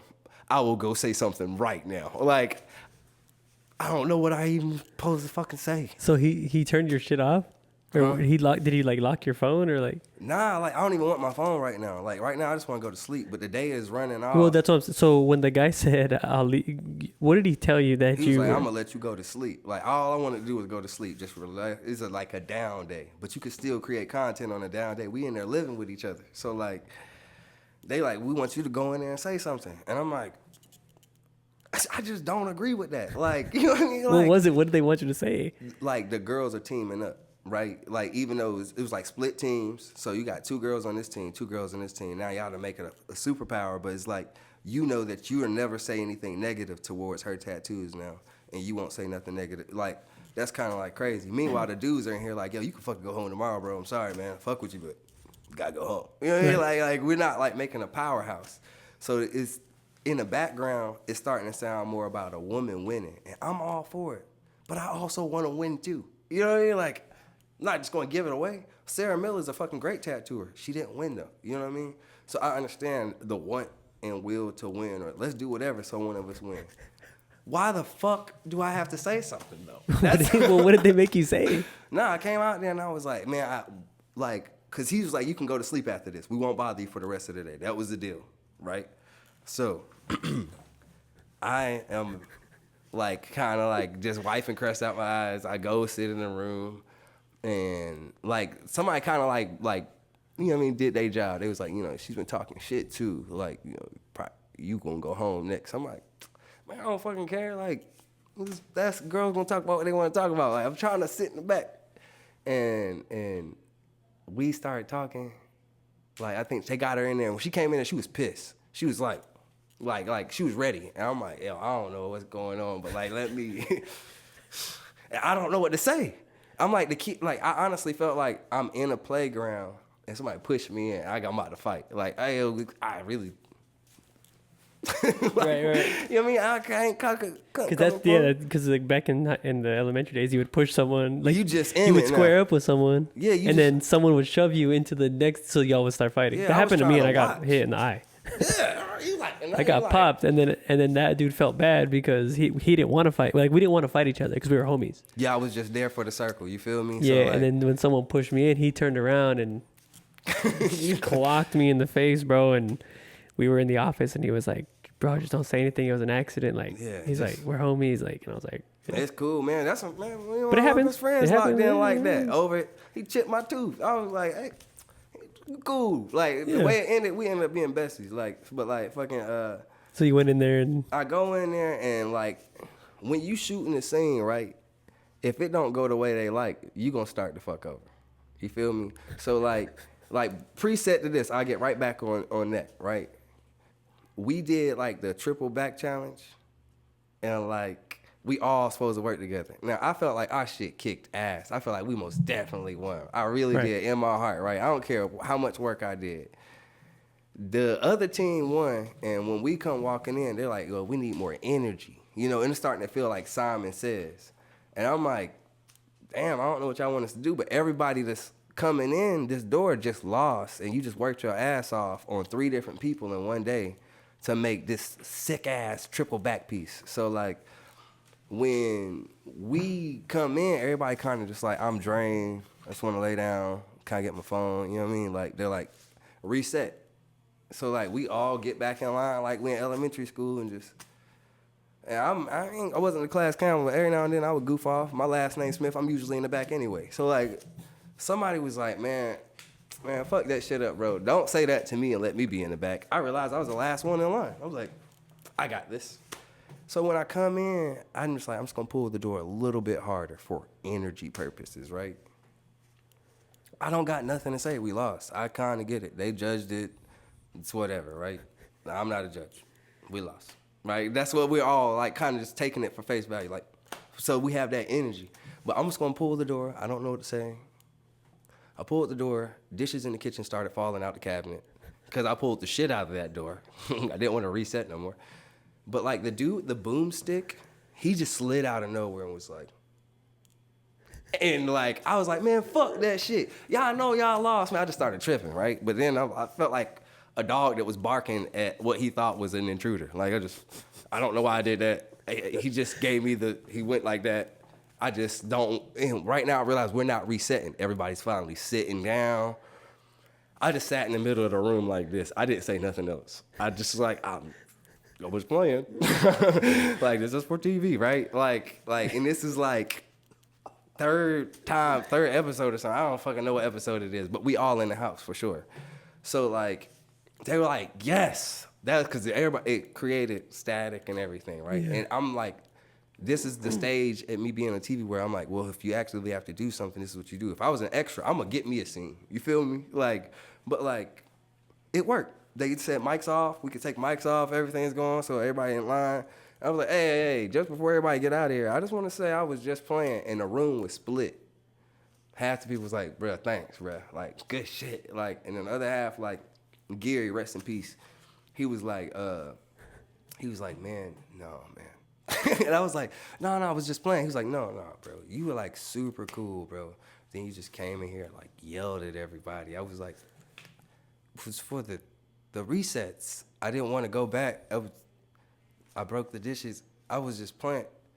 And I was just like, I had to go sit with myself like, damn, bro, I don't know what to do, because if you become this character, as soon as somebody don't like it, you still live with this motherfucker. You feel me? And then it might get portrayed wrong. So I'm like, I'm not like, I wasn't even mad. I didn't care. We lost. I'm not getting eliminated. Like, so that's why I was just like, it was not that shit. But like, bro, when the room was split, I was like, damn. But then some of the homies was like, I get it. They just want, that's what they were asking for. Yeah, because you kept having to reset. Yeah, you give them what they asked for and it's over. Like, so was that what you had said to like the chicks? Nah. So like, look, that's where it was fucking me up, right? So I know this is a game, or we're gonna be sitting in here. So as we're sitting there, it's just like, so what's the problem? Like, and it's just like, man, I mean, y'all know what y'all doing. Like, I don't really even know what to say. And then like, it was like, I think I was like, I know y'all teaming up or whatever, and y'all can do whatever, but like, it don't matter or something. I don't know. I had to bite it a certain way. And she was like, you fucking suck, or something like that. I was like, what the fuck? Like, what is your problem? Like, I'm like, man, so we just talking shit. It's just like it's so childish. I was like, I don't even know what I'm saying. I'm just like, I think I said I'm coming for you, guns blazing. I don't have a gun. Why would I even fucking say that? Like, this is fucking stupid. Like, so like, they're like, yes, cut, right? Went perfectly. That's what you told the chick. No, I didn't say that part. I said I'm coming at you, guns blazing. I didn't say the part after that. But like, I'm just like flustered in my head. Like, why'd you fucking say that? Like, why is she so mad? Like, what the fuck? So like, we cut. We both going to the kitchen. We going straight for the liquor. Yeah, you want some? Yeah, pour me up some more. Yeah, pour. Yeah. What is wrong with you? Like, they said you have a problem with me. Who is they? They were talking to me in the other room. They got us. We both looked like, that's why I was like, I ain't had no problem with Nikki. I ain't had no problem with that. I was like, I really fuck with your work, but like, they just got us. They knew you were argumentative, and I want to go to sleep. And I wanted to go to sleep. Oh, so while we were talking, though. In the kitchen? No. While we were arguing, that's what it was. Because I was like, I know I said something stupid. I said something real stupid. Okay, all right. If it's just me, you, it's a bunch of dudes here, right? We get the rah, Kobe, LeBron. I'm like, man, y'all can suck each other's dicks if you want. Jordan's the best. That's what I meant. How we take that. My dumb ass said, y'all can suck each other's tits and clits if you want to. I'm not going to do it, right? Like, on camera? Yes, I said that. It just gets bleeped out.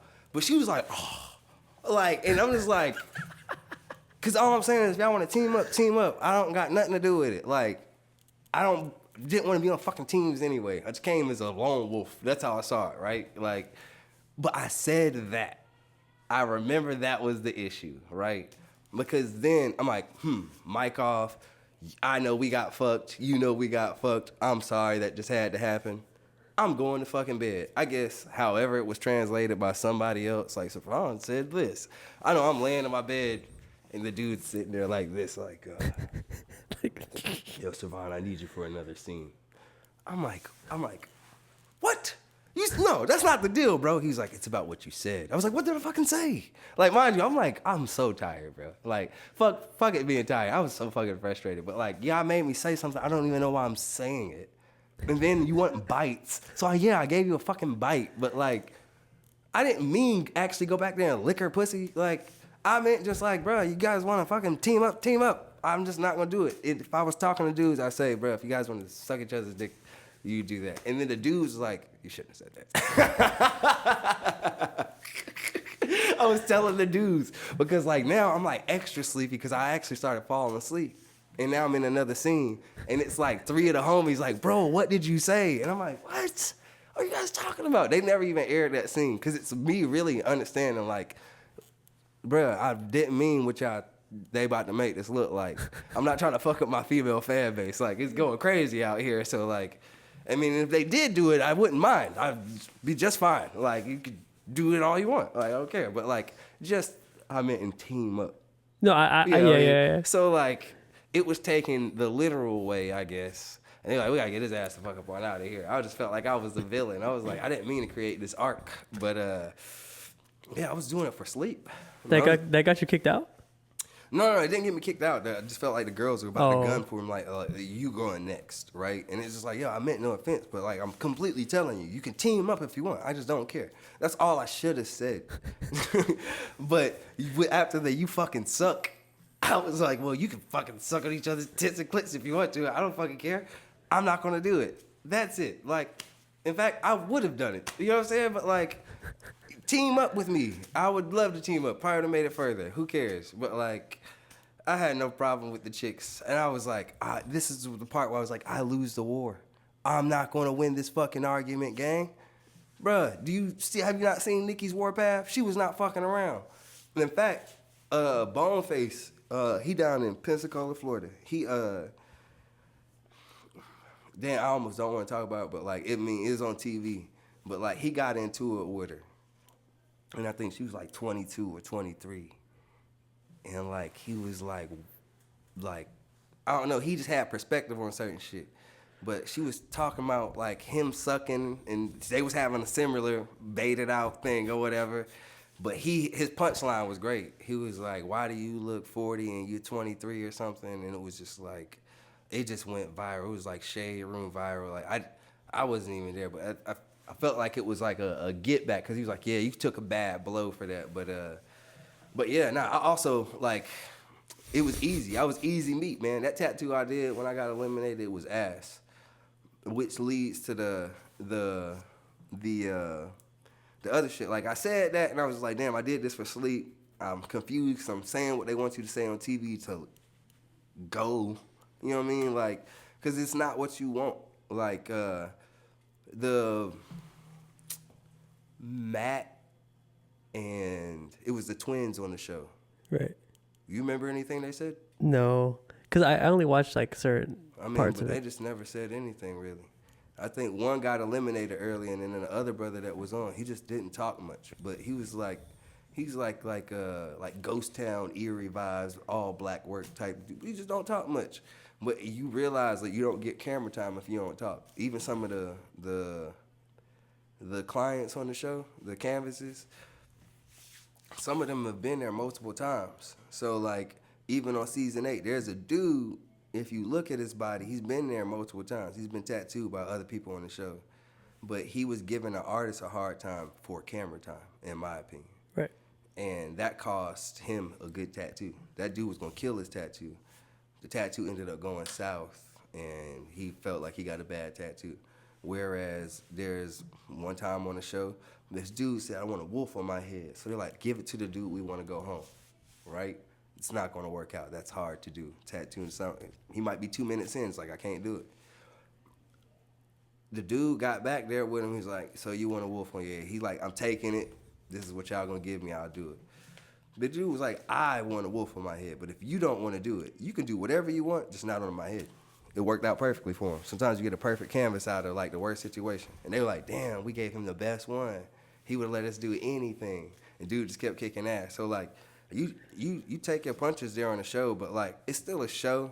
You want to, I think Gion had it figured out. Kelly Doty most definitely had to figure it out. Like, I think she's like one of the best. But like, she, no matter what the challenge was, she did her own thing.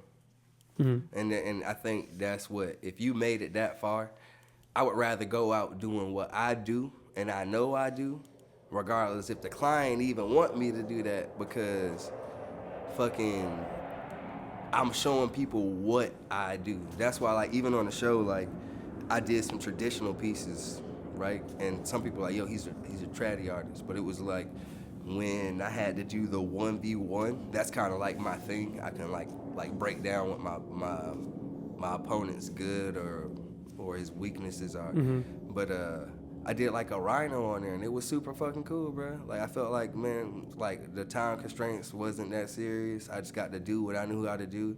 He did a good tattoo, but he went home.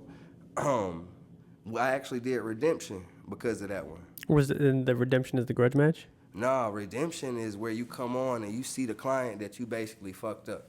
You know what I mean? Oh, and this was right before you got booted. No. So you passed. So when you get gone, you gone, and then you can come back later for a whole nother series, because there's a redemption series, and honestly, like, it can go good or bad, right? So like, you go out there and you have an interaction with the person, and you talk to them, and you basically let them know, I want to fix it or give you a new tattoo without like the constraints of everything they try to put on us, right? To show you that, like, one, I got better, one, I'm a good artist, and do that. But like, that shit blew up in my face. I didn't even tattoo.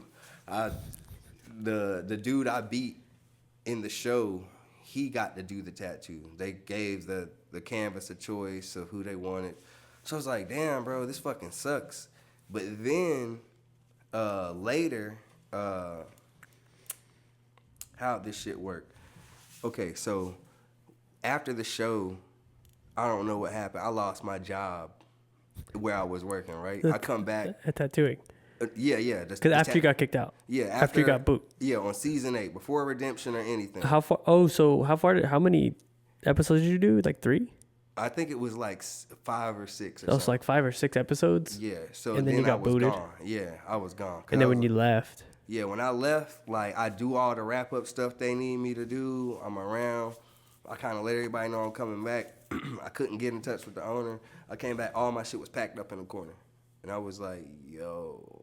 Like, you didn't hire nobody new, so, like, I don't get it. I wasn't, you knew where I was at, you feel me? And I can't call you and talk to you about what's going on, so I can't, just don't call, you feel me? I'm not going to incriminate myself. Mind you, all right, this was some bullshit. So, like, fuck all the other anxiety shit. While I was there on the show, like, because I was like, why'd I start smoking cigarettes? I kept thinking about this whole time. While I was on the show, I hadn't completely signed my contract. I was like one of the last ones there. I had never flew a plane, so I got there late. I was eating a burger and got on a plane late. All this extra shit, right? Fucking, it's like, at some point when we stand in the house, I think Boneface was on his bed, and he had like 2 honey buns, 2 bowls of cereal. He had like 2 of everything. I was like, what the fuck? Why do you got 2 peanut butter jelly sandwiches with all this? He's like, because it's a snack kitchen, which I didn't even know was there. It's this infinite, like, not good shit in there, right? I go in there, he's like, man, you won, bro. You on every time the episode come on from this point forward, you gonna be on it. And I was like, what? He already knew how the process worked. He was in there studying the game and how the shows work. He's like, the people who make it in the house, they're gonna be aired at the beginning of every show. Like this, you gonna pop up like you still there. They don't just show who's left. The whole intro is that. So, I'm like, man, that's cool. I'll go grab me a couple honey buns. I sit down, like, man, I gotta finish reading this contract. He's like, you might as well sign it. It's too late. You know, I'm like, man, I ain't signing nothing until I read it, right? Here, pull this closer. Oh, yeah. And so I'm like, I ain't signing nothing until I finish reading it, right? He's like, man, this is kind of late. You might as well just sign it. So, like, I get to this part, and I see $1 million. And I was like, man, the contest is for $100,000. And it said, if you basically blow or leak info, we gonna fine you $1 million for blowing the show, right? If somebody lets it leak that you're on the show, because you told them, because you don't gotta tell nobody nothing, right? But I'm like, man, hold on, fuck this contract. I get on fucking the internet, start looking. The roommate I had fucking post on Facebook, just dropped him off for the next season of Ink Master 8. He got like 1,000 likes. I'm like, oh shit. Like, it's been here the whole time I've been on the show, right? So like, they start scrambling. They don't play about that shit. They saved me. I ain't get sued, but like, I instantly started smoking Gion cigarettes. I was like, can I have a cigarette? I'm about to go to jail. I don't have $1 million. Like, think about it. You ask everybody, can I get all your money? Will it still equal $1 million? No. Hell no, brother. I was like, they're gonna have to throw me in jail. Mind you, backtracking, I'm like, I didn't even do it. Now I'm going, like, I'm feeling this pending doom. So I'm like, oh man. Then the owner's not answering when I call, because I'm like, yo, man, what's going on? Can you tell this motherfucker delete it, right? Like, and the dude was like, man, all these people like the post. I'm like, you can't do that, bro. So I think they contacted him, got him to clean that shit up. But I remember in the background, I was like, yo, I'm going to jail. And then I found out I was fired on the show base. They was like, yo, all your shit's packed. And I'm like, man, for what? And he won't answer the phone.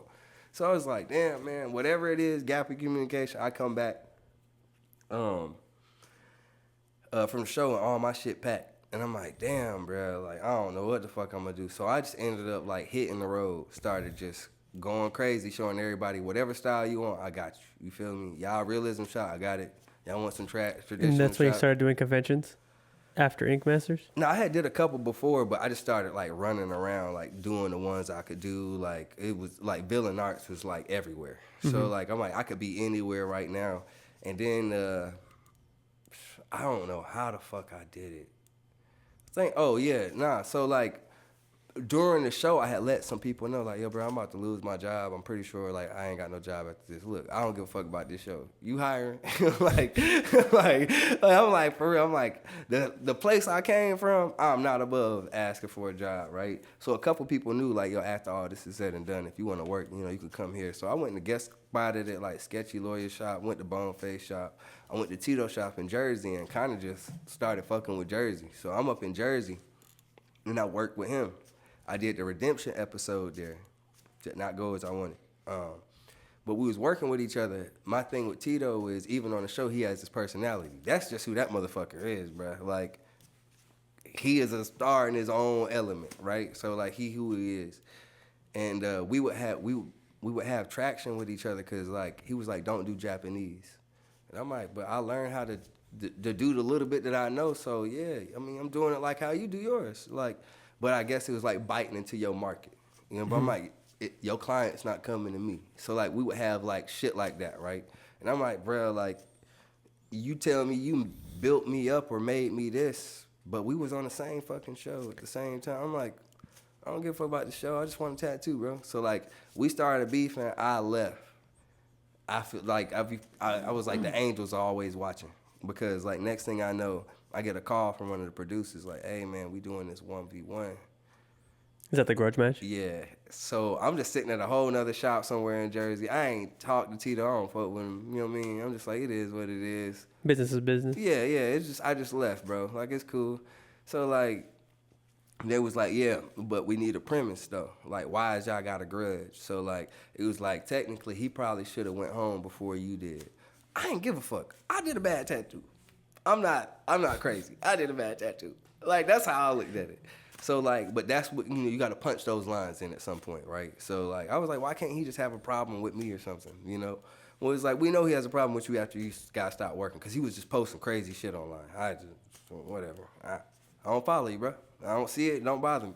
So, like, I'm like, man, sign me up, bro. Like, I'll be on TV one more time. And, yeah, man, we got on there, man. He started getting spicy, and we ain't need no producers. We ain't need nobody to spice up nothing. We probably needed them to calm us the fuck down. I was trying to fight that motherfucker on that show that day. I didn't give a fuck about tattooing nobody. Like, it's once you done been there a few times and nothing happened, you just like, man, y'all not gonna let nothing happen. And I'm like, well, shit. I don't see no security, and I think he about to walk up on me. And the way I'm feeling, I already won, so I'm about to throw down on him. You feel me?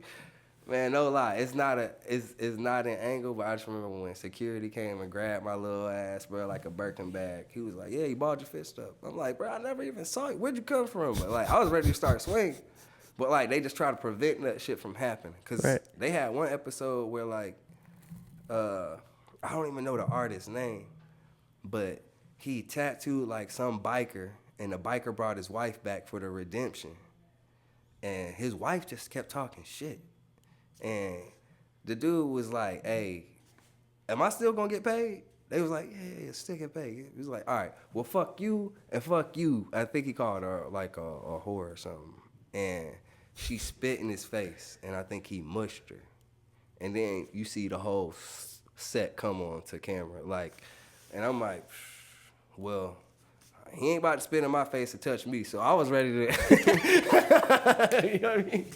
I'm gonna have to get it cracking first. But like, and then sometimes you see stuff on there, I'm like, you don't know how much is the producers or it's just real people, because like for real with us, I was just like, man, like I'm a tattoo. And this is on the Grudge Match. Yeah, this is on Grudge Match, because I had already, like the night before I had met Jazz, and like we was at the bar chilling, talking. Yeah, he told me about that. Yeah, bro. I sat up drawing the whole time. I'm like, man, what you think about this? He's like, man, it's good. Like, you know what I mean? Like, it's, you got it. You know what I'm saying? I'm like, I'm about to draw another one.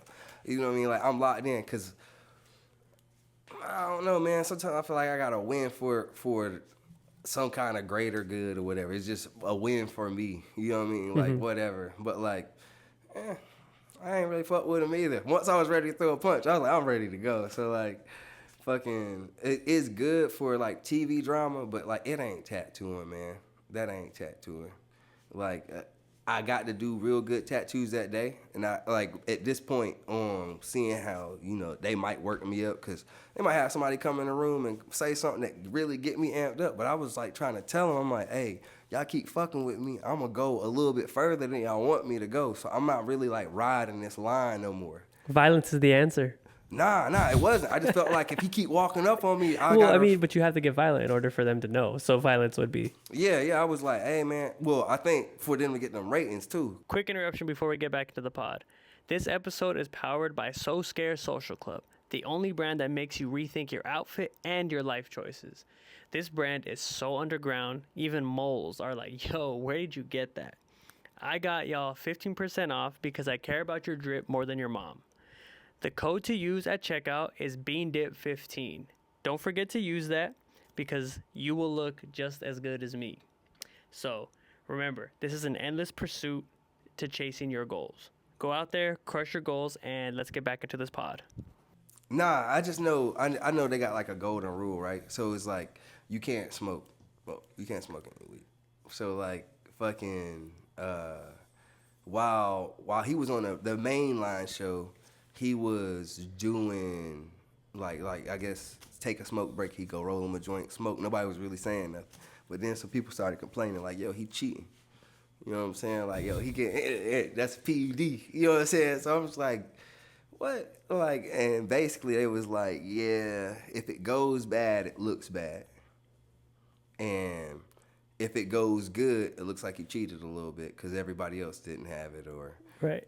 So, but the dude was just winning either way it went, right? So, like, at the end of it, like, some other dude just decided, like, on some corny shit, like, I'm about to go tell on him. Come to find out, he smoked the weed with him, too. You know what I'm saying? So, like, he ends up, like, hey, the first thing that we can get you with, you kind of out of here. But he ends up being out the show or whatever. Me, whenever I did Grudge Match, all the tattooing was done, right? I was living in the area where the show was filmed. So I called Shorty and I'm like, hey, come bring me like, you know what I mean, something to smoke on. So like, I done lit the hotel room up. The smoke detector's too high to turn off. The security comes.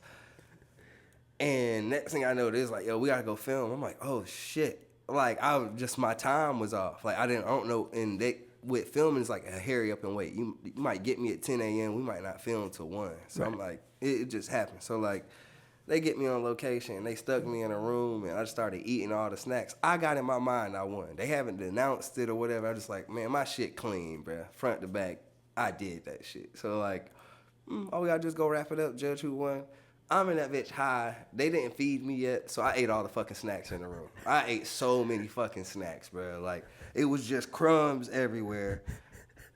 I'm sorry. You know what I mean? But they came in, and it was like, are you high? I was like, no. Like, yeah, so like, would they be calling me back? Probably not. But, nah, for me, I think it was like one of the best experiences because I feel like doing something like that and then you get all these anxieties that you don't normally have, right? Like, so if you get to be at home and you get the tattoo and to go to work, you should just do it all the fucking time because you don't have all of these stresses. But like the worries you have and the time constraints and like you like nobody's like making you do watercolor. You like, I'm just doing a color piece. Like you can just dive in as far as you want. So like realizing like, hey man, I went through like this hard, challenging form of tattooing for whatever reason, and the world gets to see it.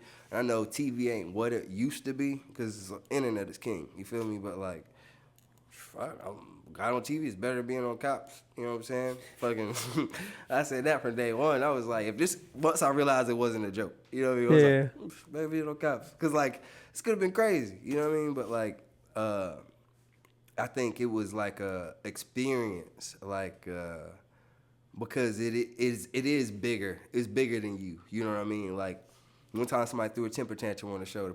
The lady in charge was like, "I'll fucking show y'all. Keep doing this for another hour." It was nothing to do. We couldn't even get nothing to work. It was just like we just got to sit here and try and make it look good because y'all bullshitted the whole time. So we need to reshoot or whatever. But like, man, the lady who shoots, she work day and night. She edit, she do all of that shit, man. I seen her work ethic, getting to be around other artists, seeing how they develop shit, or like just knowing them over the years. I'm like, bro, this motherfucker's good. He keeps working, never declines. Like, seeing that progress, bro, like getting to know those people, I think it was groundbreaking for me. And then like there is this shock and awe. We all just regular people, but then people see you and they're like, you're an Ink Master. And I remember seeing somebody, I think it was Halo. He's up in like Annapolis, Maryland, I think. But his realism is off the charts. I think he came close to winning, but I felt like he got the biggest. Next to Gian, I think Halo, before Gian, Halo was the biggest not winner. Like, you're big, you're so big, I don't even know who won that season. Right. And just, his shop is fucking dope. Like, dude kicks ass. And it also taught me about, like, when you get momentum, like, it's a fuck ton of momentum, right? You can get overwhelmed in that momentum and not do anything. You can just freeze. But the people who knew how to do, like one girl, I mean, she got eliminated.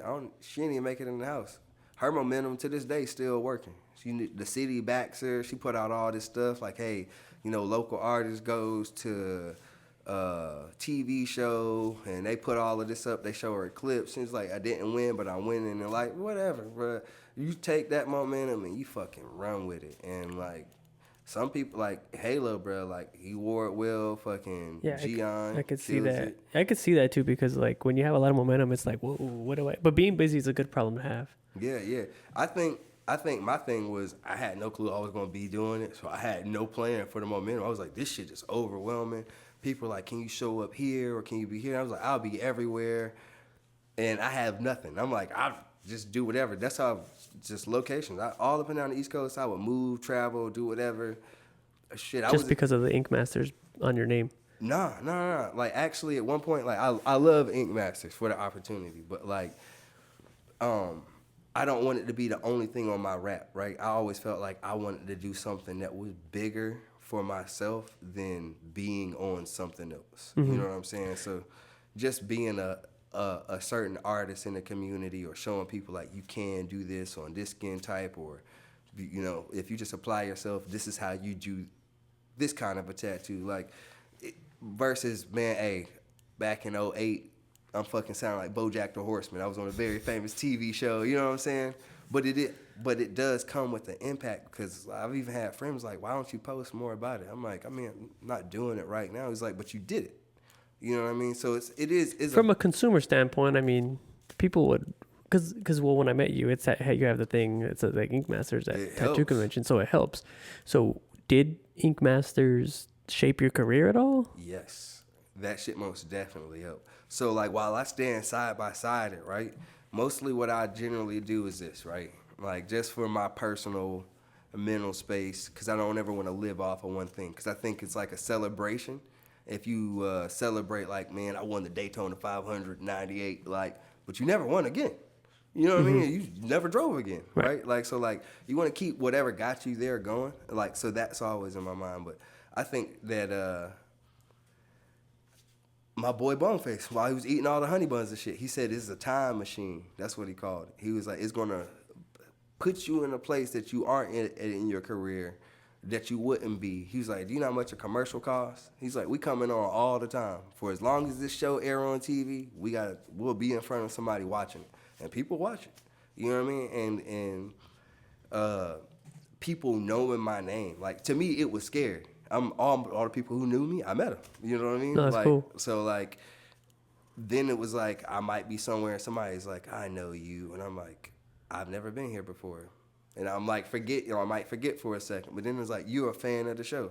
So when I go to the conventions, like, I still get starstruck by how starstruck other people are. I get that's all cool. flustered. Yeah, that's cool. So like one day this dude comes up, he's standing there just staring at me. He's like, come on. I was like, can I help you? And then his son was behind him. He brings from behind him. And his son's like 6, 7 years old or something. He's like, I am your number one fan. Bro, I almost fucking cried, bro. No, that's cool, I bro. almost cried. I just gave him everything I had to give out on my table. I was like, you can have all of this stuff. I'll sign it. But that boy took a gulp. He looked me in my eyes like, I'm your number. He ain't had nobody else stuff. He came just to see me. I was like, I don't know what I did. He was a fan of the Rhino. And I was like, bruh, like that for me is bigger than the show just because like it's a residual. It keep coming in. So some people like really feed off of it. Like I like it. It's there. Yeah. Like I had funny tattoo convention banners. Most of them say Ink Master. I'll make flyers or something.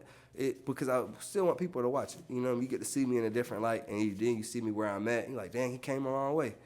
But that kid was fucking cool for that. So yeah, like, no, that's cool because there was this time that kind of reminds me of that. It wasn't really like that, but I was filming in Charleston, like some car stuff, and there was like a kid that likes cars, and he was like, "Yo, these cars are sick." Blah blah blah. I was like, "Well, do you want to be like I'm shooting, you know?" Mm-hmm. And he's like, "Well, what do you want me to do?" I was like, "Just stand there, pretend." Or you could. I was like, "Take a picture of the car, and I'm gonna like zoom into your phone." And like when I did that transition, he like found me on YouTube and was like, "Bro, I'm the kid from the thing." Yeah, and I was like, "Oh," I was like, "That's cool." So he followed me. And then he had seen me in Atlanta at 2 different events that I didn't even know he would like be at. See? And he came up to me and one of them was like, "Bro, it's me." And I was like, and him and his dad was like, "Yo, that's cool that you did that for him." And you know, it'd be cool, make bro. impressions for people and it lasts forever. These kids end up being, they the future of everything that come out, right? Mm-hmm. So let's say this kid's fucking TikTok famous, and next time he sees you, he's like, "Yo, let me make a video with you real quick." Now he interviewing you, like, what the fuck? Yeah. You see like 1 million views on it. He's like, "Bro, you inspired me," or whatever. Or like, "I got into this because of you." Or, man, bro, so many things. Yeah, it'd be like that. It'd be like that because I've had, it's like not all the time, but because I'm not that active, but I do have like long-term people that have been following me since like 2015, 2016. And they know, you know, so like they see what I'm doing and like, "Bro, you inspire me." I'm just like, "Bro, come on." Like, I appreciate it. Yeah, man. I had a client a couple of weeks ago. He actually worked out at the gym with me. He was like, "Hey, bro, like just post the shit that you do, bro." He's like, "Whether you believe it or not, we're watching, bro. We're just waiting for you to." And I was like, that shit fucked me up because I'm like, damn, like there's so many things that like people scroll through or they're like, "Man, oh, I want to see the next part of this." Or, man, I remember one time this girl, she was just watching this family like grow up on YouTube. They just record everything. They had a baby. They were just dating at first. They had a baby. Then they had a second kid, and they just show them being parents. I'm like, this is not what the YouTube was initially about, was it? Mm-hmm. It's just like, nah, it's just watching them live. And some people like watch that. It. Yeah, bro. Some people like that. Like, you know, there's a fan base for like everything, you know. Sometimes it takes a little longer, but like, you know, like cause my cousin and her boyfriend, I don't know if they're married now, but they used to do like YouTube together, mm-hmm. and they like kind of got a lot of subs and stuff because people like watching mm-hmm. couples like eat food and do challenges, and you know, they blew up for a little bit, got a few subs, and then they just like stopped doing it. And I was like, "Yo, y'all should have kept doing it. Y'all could have made bread," you know. You see the light where they're just like, "Man, I had to do this, or I ain't have time." But like everybody got time. Yeah. We all have the same 24 hours. That's why I think about like often like the period where I'm sleeping on my sister's couch. I got this pending doom lingering over my head because like you put a new lease on your life every time you have that recollection that like I got the time, the ability to do anything I want, to be as good as I want to be. Like never would I have thought I'd be doing any of the artwork I'm doing, but now that I'm doing it, I'm just like, I have to dig in deeper because I have no clue where I'll be at in 5 years, mm-hmm. and then in fucking 60, I'll be fucking old as fuck if I'm still fucking alive. Right. But like, will I be able to run and jump and paint and see the same? So like, I think it's important to seize those moments. That's why I think that the Ink Master thing does help. Like, it did help my career. A lot of people got to know me. I got my first sponsor. Like my sponsorships that I got in the beginning, it most definitely had to be because you saw me on the TV show. Because no matter what I did before, I wasn't getting any.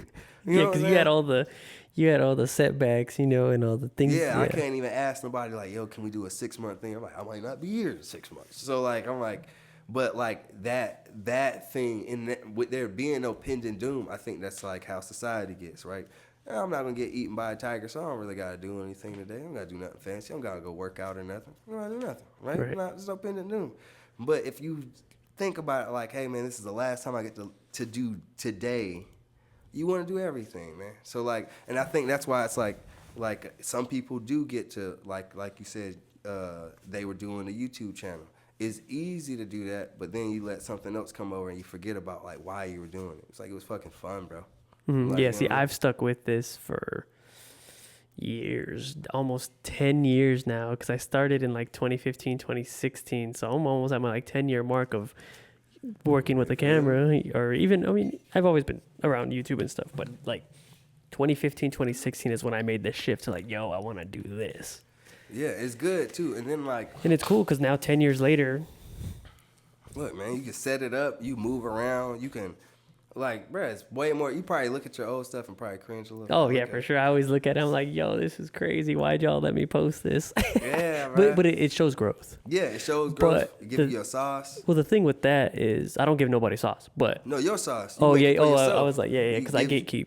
Yeah, no, Yeah, not yeah. even that. Like. That's what I thought you meant. No, I know what like, you mean now. Yeah, you got your own flavor, like because that bitterness when you look at it, you're like, ugh. Yeah. It's because you ain't even that no more. You like, man, I'm so fucking cool now. Yeah, Like, exactly. And yeah. I actually deleted my YouTube channel in 2018 because I got like super discouraged and sad. I deleted all my old stuff. So now, I don't have them anymore. I found them, but they're not on my channel. Mm-hmm. But I did find a lot of my old stuff, and I wish I didn't delete because I got more views then than I do now. But then if you look at it, if you found the content, like my cousin, he's on my ass. That's another reason why I went so crazy on that show too. Like he been in my corner the whole way through, whether he believed in tattoos. Like, bro, you think this tattooing shit gonna work? I'm like, people really do it every day. You know what I mean? But he was like, when we were on the show, he was like, look, man, there's no reason for you to be on the show. You're there now. What if you never go back? You better go out there and beat his fucking ass, right? Like, he was just hyping me up, bro. But, like, he's always been in, like, my corner for tattooing. So, like, with he'd be like, you look back on what you were doing, right? And long as you got a goal, like, just remember to take a time where you can celebrate that. That way you appreciative for, like, where you at now. Because, like at one point you probably had like one microphone or something, you know what I mean? Like, or no borrowing equipment even. Yeah, well, kind of, yeah. But yeah, because when I first started the podcast, this dude, he was like, yo, we should do something different. Like, have you ever thought of doing a podcast? This was back in like 2020. And I was like, well, I don't have the equipment. But I was the time, so I had bread. So I went to Guitar Center and I dropped like a rack on all the equipment that I needed. Came back, we filmed the episode 3 times. And that was about an hour and a half each episode because it wasn't good the first one. The second one, I didn't even have a name. But it took us 3 tries, which is an hour and a half, 3 hours, 4.5 hours to film. We finished at like 6 a.m. But it's good. You got it But done, that's how it started. And then 2020, I couldn't really focus on it. But now I can because I'm sustained. Yeah, see, yeah, it's good. So it's different. Find a balance in yeah, what so you it's wanna like do. after, because I had to do like the due diligence, my hustle, put in the work. So it's kind of like after you got out of Ink Masters, now you could swim. Yeah. Once I afterwards, it was like super hard for me initially because I'm just like, man, I'm gonna go anywhere just so I can. All I really care about is tattooing. I'm like, man, I got a dog. I don't got kids. If I can just, it's the dream. Just I'm doing art and I'm living. And I make money. I have my little tattoo studio. It's cool to me. So like, but even down to your content, right? Like my cousin gets on me about this all the time. Like I say, he's always in my corner. He's like, you got all these old tattoos that are from like 2015. Why don't you ever post the really clean ones again? Like, he's like, why don't you take all of this old stuff from your Instagram and put it on TikTok for the first time ever on TikTok and see how well it does? And then take down stuff you don't want. Like, when it's done, just let it perform out there in the universe and just or the internet. And then with these different platforms, you can always just restack on a new YouTube and just try it out. Now you got AI backing all your old videos. So, like, I'll keep, like, old artwork in here. I used to just always there's a bunch of shit in here I would just throw in the toolbox and just be like, it's done. It doesn't need to be, but somebody might love it or want to buy it or whatever. But if you just trunk it and leave it there, it's gone. So, like, the way the pace of tattooing feels, like, if you don't put it out there, it's like it never happened almost. You know? Exactly. So like that importance of it, and even down to the Ink Master. Like when I generally meet somebody, I'll tell them, hey, I'm a tattooer, man. I've been tattooing for a minute. This is my work. And then all of a sudden they're like, bro, were you on TV? And I'm like, yes. Now we have the conversation. I sold you on my work. As long as I don't sell you on the other thing, because it reminds me of the beginning of tattooing when it was like just sell you for the $20, not the tattoo. So like I can give you integrity more almost. Yeah, that's it. I don't want to feel like I'm selling like used cars that were fucked. You know what I'm saying? I just wanna give you a Ferrari if I can give you a Ferrari. Yeah, because like I don't just tell people that, because like I don't know. Do you know who Bradley Martin is? Mm-hmm. He's a fitness influencer dude. So I've filmed with him and like Neon and Ryan Garcia. Like that's good. But I don't flaunt it, you know, because it's not my. You know, they asked me to be with them. I didn't, you know. Mm-hmm. They wouldn't look at me if I was random. But they asked me to be in there. So it's like, I don't want to use their clout. Everyone was like, just post it. I'm like, bro, like, I don't want to do that because you got to, bro. I'm going, like, somebody I have it, like, but. Somebody will see it. Because, like, look, I look right through your stuff. And I instantly was like, what you charge to make people look cool, man? Like, cause yeah. I mean, I clipped everything. But it's just like, at that point, I just don't like using other people as I want to do it by myself and then meet them, do it with my own production and then post it like I got this. I would just happen to be there. Yeah. You know, it was just crazy random. I mean, but look, but it worked because now I have those connections. Yeah. Just those three people alone. Because like there are some people like I'm pretty sure you've seen like a podcast. You're like, who the fuck is this dude? And how'd you get them there? But they've been in the background running just baseline. Yeah, see, so that's like what I'm doing is like I'm saving what I do, and then when I'm ready, I'm gonna just have them on the pod, and then I could be like, oh, well, this is what we met. Show the clip. I don't know. I feel like that's a little bit better than just like, I guess, using their clout. To depend on that, because if you're like, man, I got to keep reposting just these three people. Yeah, because then what if get that like? Yeah, because then like at the same time, I'm not worried about it blowing up, but I kind of don't want to post something with like big people and then not have big people the next time. See, so that's how I feel about when I'm posting my tattoo. I'm like, well, I want to do the best thing possible, but then the next piece, I want that to be postable. But what if it's not? Because I'm not going to post it. Right. So like I feel that, but at the same time, we should still post. Yeah, because from like my cousin was like, bruh, post that shit. Because like he's sitting back like, well, I think you didn't do anything today. That's how he's thinking. He's like, it's okay, you didn't do it. I would like to just see all you worked on today. If even it was just this big, if you post that little snippet. People see you're working and then because like, I just post on my story, but at the same time, it's not enough. That's what I've been running into, bro. Because I feel like, well, damn, but then you see it's infinite amounts of people's stories. Sometimes it's only going to pop up depending on when you put up your story. So like if you put it up at 8 o'clock, everybody from 8 to 10, it might be the first bubble they see. But then after that, how many other people and their friends posted their story, which pushes your bubble back? So I think about stuff like that, and I'm like, I just need to put out more stuff. Mm-hmm. Like, and because you got 10 years in it. What's the guy who does the Gary V, right? Yeah, he posts his old stuff. He all says the time. post, and bro, I need to. I think your shit fire. I appreciate it, bro. So because I got hella stuff. I mean, I'm sure you got hella stuff too. But look, even when you because your work is sick too. I was like, bro, I've been like in the process of like trying to get all the paperwork and all this, that, building clientele like for myself for the first time. I always did it for somebody else, right? Like I'm at this shop doing it for their brand, where now I'm doing it for myself. It almost feel overwhelming. Like I'm so excited about it. It can be overwhelming. Yeah, because it's not like. I think I don't know. My dad said it like this: bet on yourself, son. You know what I mean? Just be calm about it. Like, don't get overworked. Breathe. Bet on yourself because you know you can show up for you, right? Like, even if you've ever had a gym partner, might not show up. What you gonna not work out? You showed up. You know what I'm saying? So like, getting it out there and then showing people like, bro, I went through all of these steps. Like, somebody might change their life. So like. Even if you clip it all up. You like, look at me. Look, this is me every year. I got all this old setup stuff, right? I don't use no more. I used to use this. You could sit down as you are now. See, so once I get this rolling, where it's just doing its own thing, then I'm going to go back to my personal and just start because I'm about to buy a crib.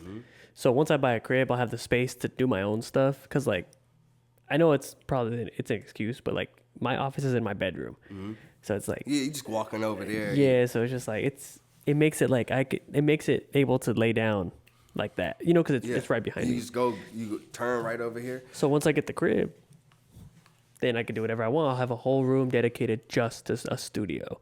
I'll film, post my stuff, post what I want, make a niche, and then just then you'll see. Yeah, and I'm gonna support it. Yeah. So, and I think when you do stuff like that, like I felt like I've lost fan base before. Yeah. Oh yeah, for like, sure. I was like, I didn't say anything, but I also haven't done anything. You know what I mean? So like, that's why like I'm like a player's fan, not a team. You know what I mean? Like I can respect that motherfucker's grinding. But I can only see what you show me. You know what I'm saying? Like the next person might be grinding 2 times as hard, but has shown nobody.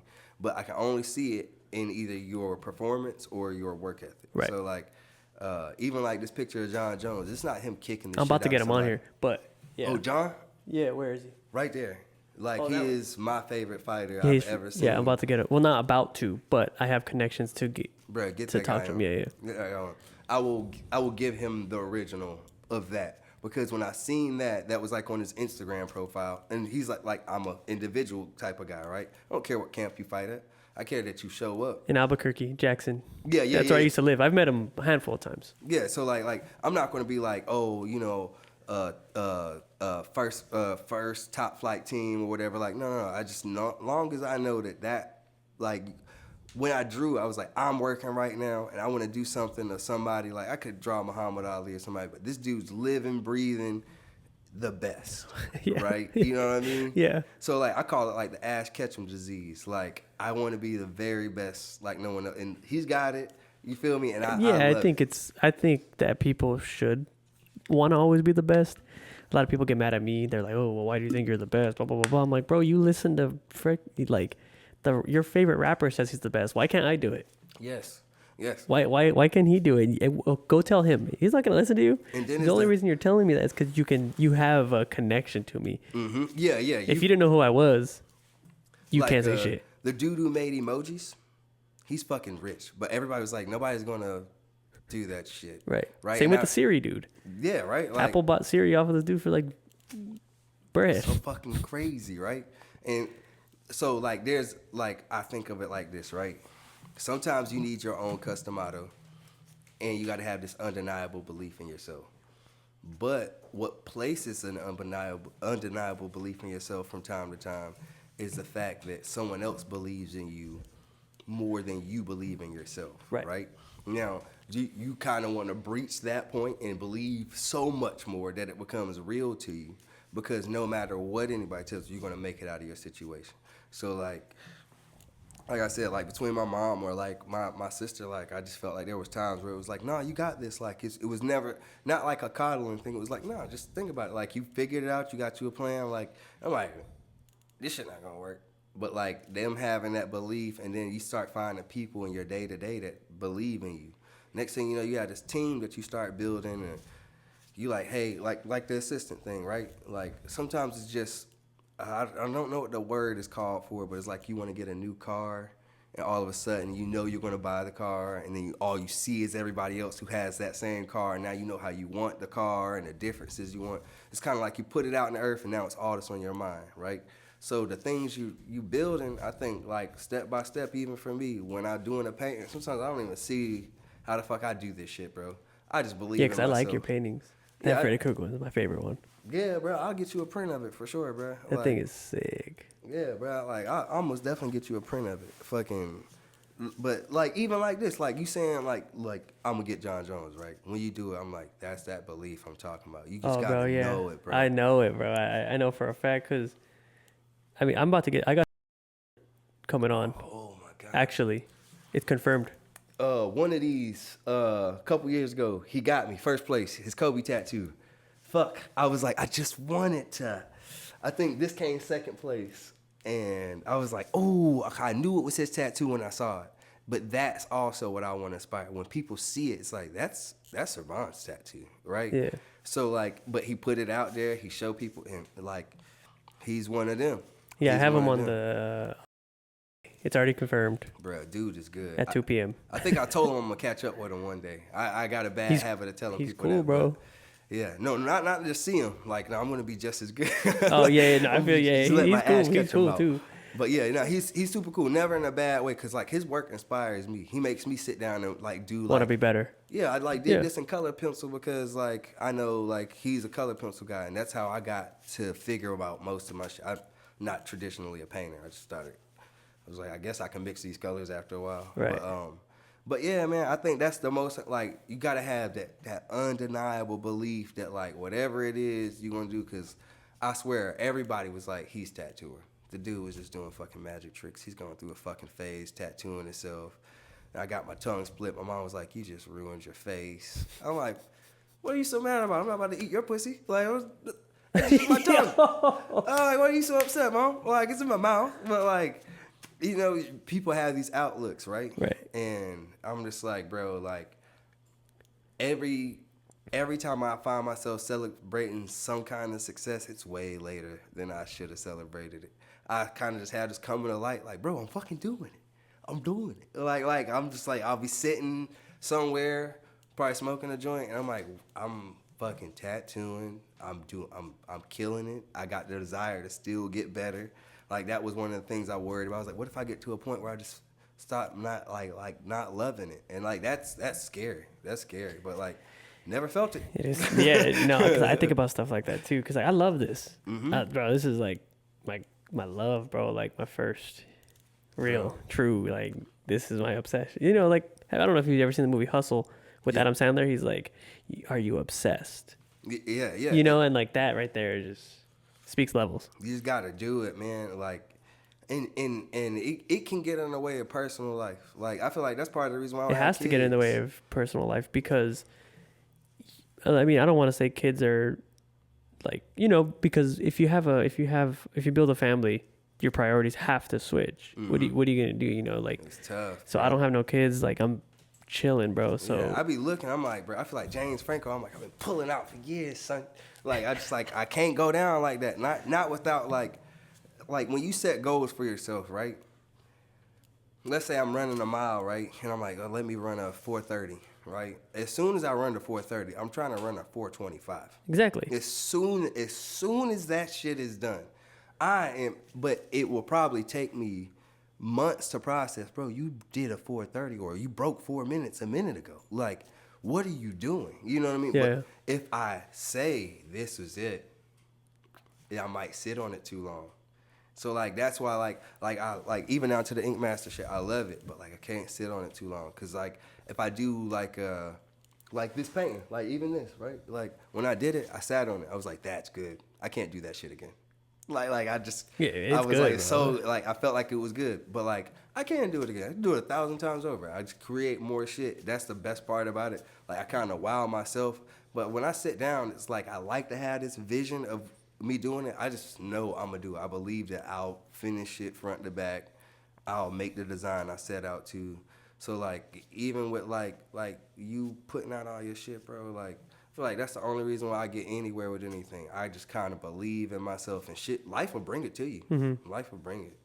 So yeah, man, fucking I think that when I sit back and like right before I go to sleep and I think about tattooing as a whole, everything I got, everything I've been, where in the world I've traveled, like, cause I ain't never think I was gonna be traveling the world unless I went to the military.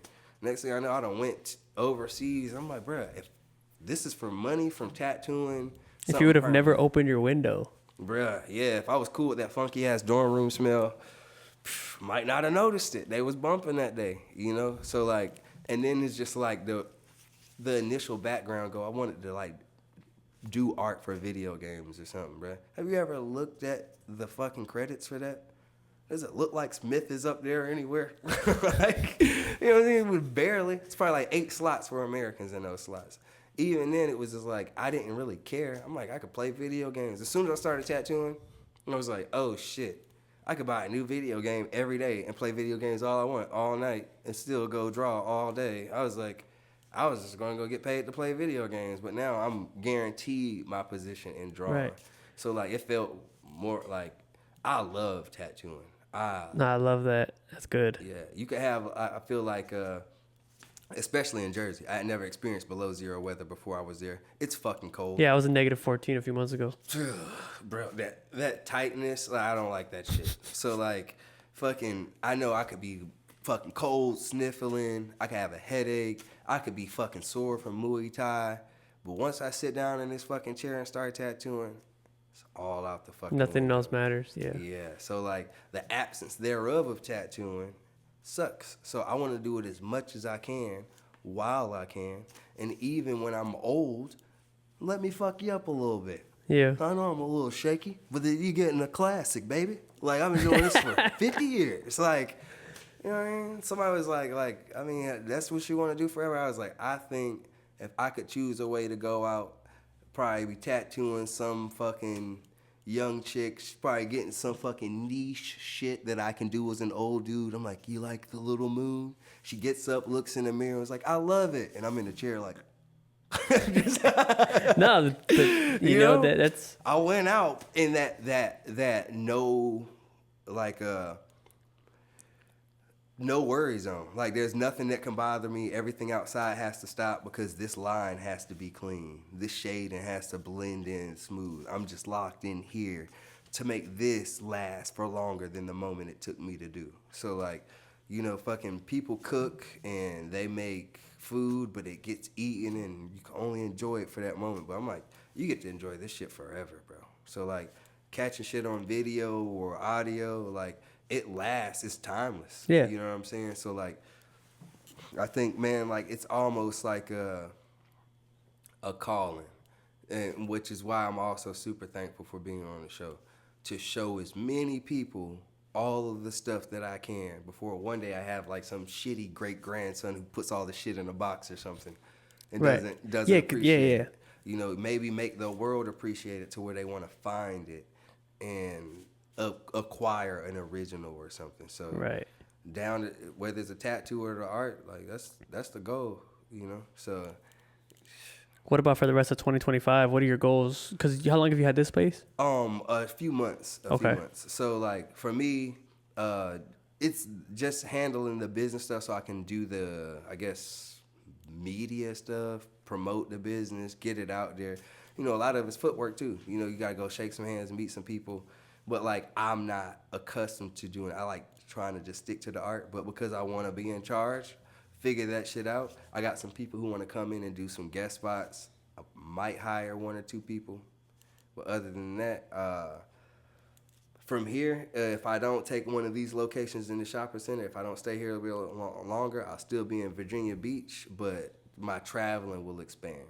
Because I think you can stay anywhere and you can go everywhere, as long as you make the money too. So like, I might do a couple conventions. It's kind of up in the air. They wanted me to be a judge. I want to compete.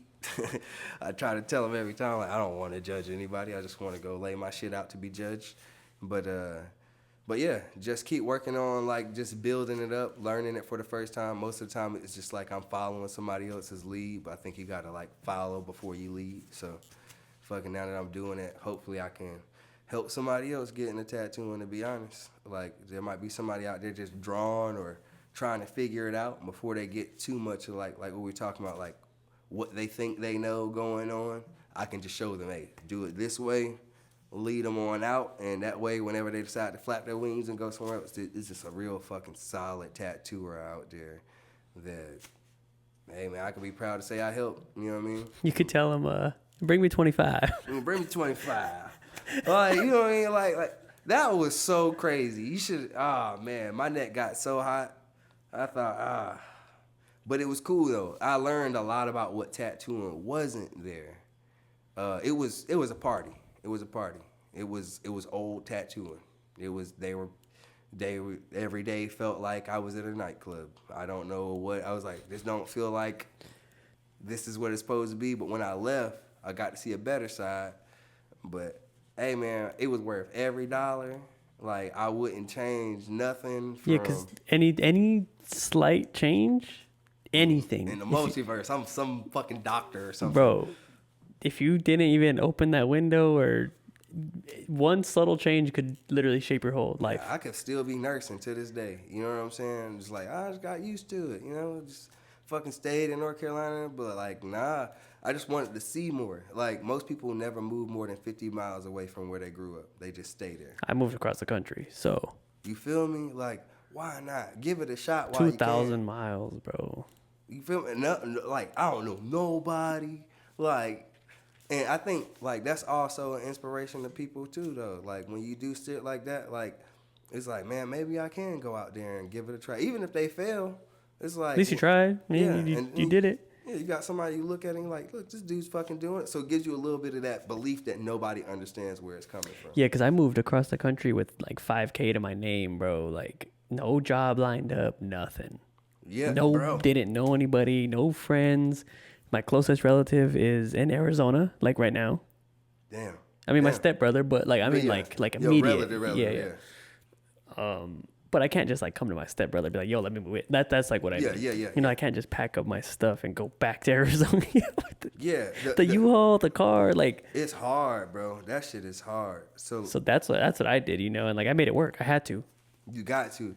Like, I think it's something that's real powerful about having a handful of change in your pocket and just going for it. Like, some of the tattooers I know, the shit that they've done, I'm like, bro, you should write a book because I didn't know that this is where you've been for 3 years. He's like, yeah, man, I climbed a mountain.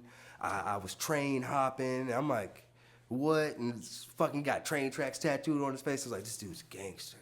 Like, you know what I mean? Like, and I'm over here. He probably think I'm living this hardcore life. I'm like, no, I'm soft as sherbet, bro. I just still like to paint and draw, play video games. I didn't change much. Right. Like, you know, I'm like chilling. I'm just trying to be the best I can be. Cause like, man, when you go to sleep at night, right? And when the day is done, you think about your work and did you try? Like, do you go to bed feeling like you won a little bit or you lost? So like, I'll take that win, and even if it keeps me up before going to bed, I'll do something. Like, just to, even if it's one little bit more, you know what I'm saying? Like, it go a long way. So for people that are from where I'm from, people that I've met in my travels, to that fucking kid that said he's my best friend, I kind of owe it to him. You know what I mean? I'm like, fucking don't want to get out here and just give up. And it's as you seen in the process, it's so many times where you're like, I can go work over at this factory or something. I'll get a check and I can do this on. Fuck that, bro. You can't say I gave up without saying I gay. Yeah. But yeah, bro. Like, if you think about it, it's like at the second shop I was at, there was a girl there. She was really, really good. It's like, why the fuck are you not running your own place? She's really good. Only been tattooing like 3 years, right? I remember I came in there and I fucked up some of her paintbrushes. Like, I just didn't know how to do anything. I was like, oh man, I'm just fucking up. You're trying to help me, whatever. But I remember, I think she realized how the owner was and this shit was getting out of control. And it was more about money at that point, so she left. But I remember she left a note saying I'm gonna take a break from tattooing for a little while. And I felt like that if I was ever that good, that I would never fucking take a break from tattooing. Because why the fuck did I get so good just to take a break? Now, she had a kid, I will say that there, but... That's crazy. You just got it. That's like me taking a break after all the momentum that I've built. Can't do it. It sucks. And I've had moments where I let life or personal shit get the best of me. But I think when you do have those trying times, if you just dig in and do what you gotta do, like no matter how much it sucks, that character and that sauce you put on your that flavor you put on your life, it goes with you, man. It's like just it makes you seasoned, and you're just like, hey man, the next time this comes into play, like it's nothing, bro. Like, or hey, bro, I'm about to do John. It's like, bro, I've done other people, bro. I got this, bro. Like, you meet him and dude's bigger than life, and then he's like, bro, this was actually like really good. You don't ask him like fucking Aspinall questions. Right. You know, if when you know the guy you're a fan of and you're not rage baiting him, pretty cool guy to me. Like, and also just like even with John, right? Like, I was like, bro, they're saying all this shit about John, man. Man, I don't know, man. Like, he's the greatest, right? I defend it. Then it starts coming out, and I'm like, the greatest, right? Like I'm watching you fight, bro. That's not my, I'm not gonna emulate what you do, but I just would like to be great, right? So like, one day I watched this video on YouTube. There's this dude named Vinny the Chin, and he's wearing like this cocaine hat. He's like a Guido from up in New Jersey, like it's crazy. But he's talking about his night out with John Jones, and it's fucking wild. It was too real. It was too real. It was too real. But it made me a fan, and it made like, hey, like regardless of like what's going on, you get another perspective of somebody meeting them, and it blew him up. It blew him up. I was like, I can't. I think the only person that can beat John is his brother. Right. His older brother. His older brother's like, I'll beat John ass. I'm like, I think that's cool, but like, what if he's the only person? Like, he can really, really beat John. Like, just the entertainment. Yeah, because like, John's good. Yeah, right? But like, it's just like, he's like, you step on John's toes and it's fucking lights out, right? Like I got a secret. But like, it's just, you got people like that. Like, you get your people in your corner, you build your team, you got your momentum. I just think that as long as you know you got momentum, you got motion. As long as you got motion, if you stop, just like in a race, it takes a lot more work to get back. Yep. Bruh. So like, you keep doing it. I'm gonna support it. I'm gonna support this. Yeah, shit. but yeah, no, for sure, because that's why when I hit you up, I was like, yo, I forgot he's in Virginia Beach. Yeah, nah, you hit me up. I was like, man, like for me personally, just as an artist, like I don't know if you remembered me, but. Nah, when you hit me up, I was like, I most definitely met him. I couldn't remember which convention, because when I met you there, I think I was going circuit. I was going boom, boom, yeah, boom. It was 2022, I think. Yeah, I wasn't stopping. I think I might have moved. It had to have been here. Charlotte. Yeah, I just moved here, so yeah, it was Charlotte.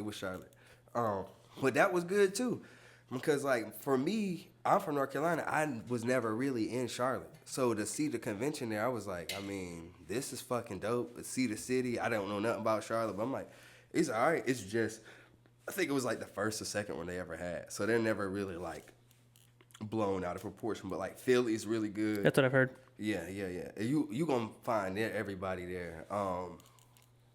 But yeah, man, just, I say be inspired, never too inspired. Somebody hit me one day. They were like, bro, you too. It was on Ink Master. You feel me? Like, I was like gawking over it. How you do that, bro? Can you show me how to do this? Just draw it in front of me one time and I'll lock it in. But he was like, no, bro, you got to do your own thing. You too inspired. You don't want to like try to be, and I just wasn't getting it. You feel me? I'm just fanning out. Like, I just want to know how to do it. Like, yeah. I don't want nothing else. Like, it'll be just a thing. It's a tool that I might use sometime, right?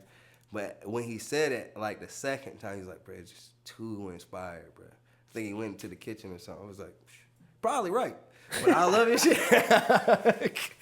Because I'm like, this is what keep me going, though. Like, if I feel like I'm better than everybody, I never look at anybody else's stuff. So I look at it and I'm like, I like this.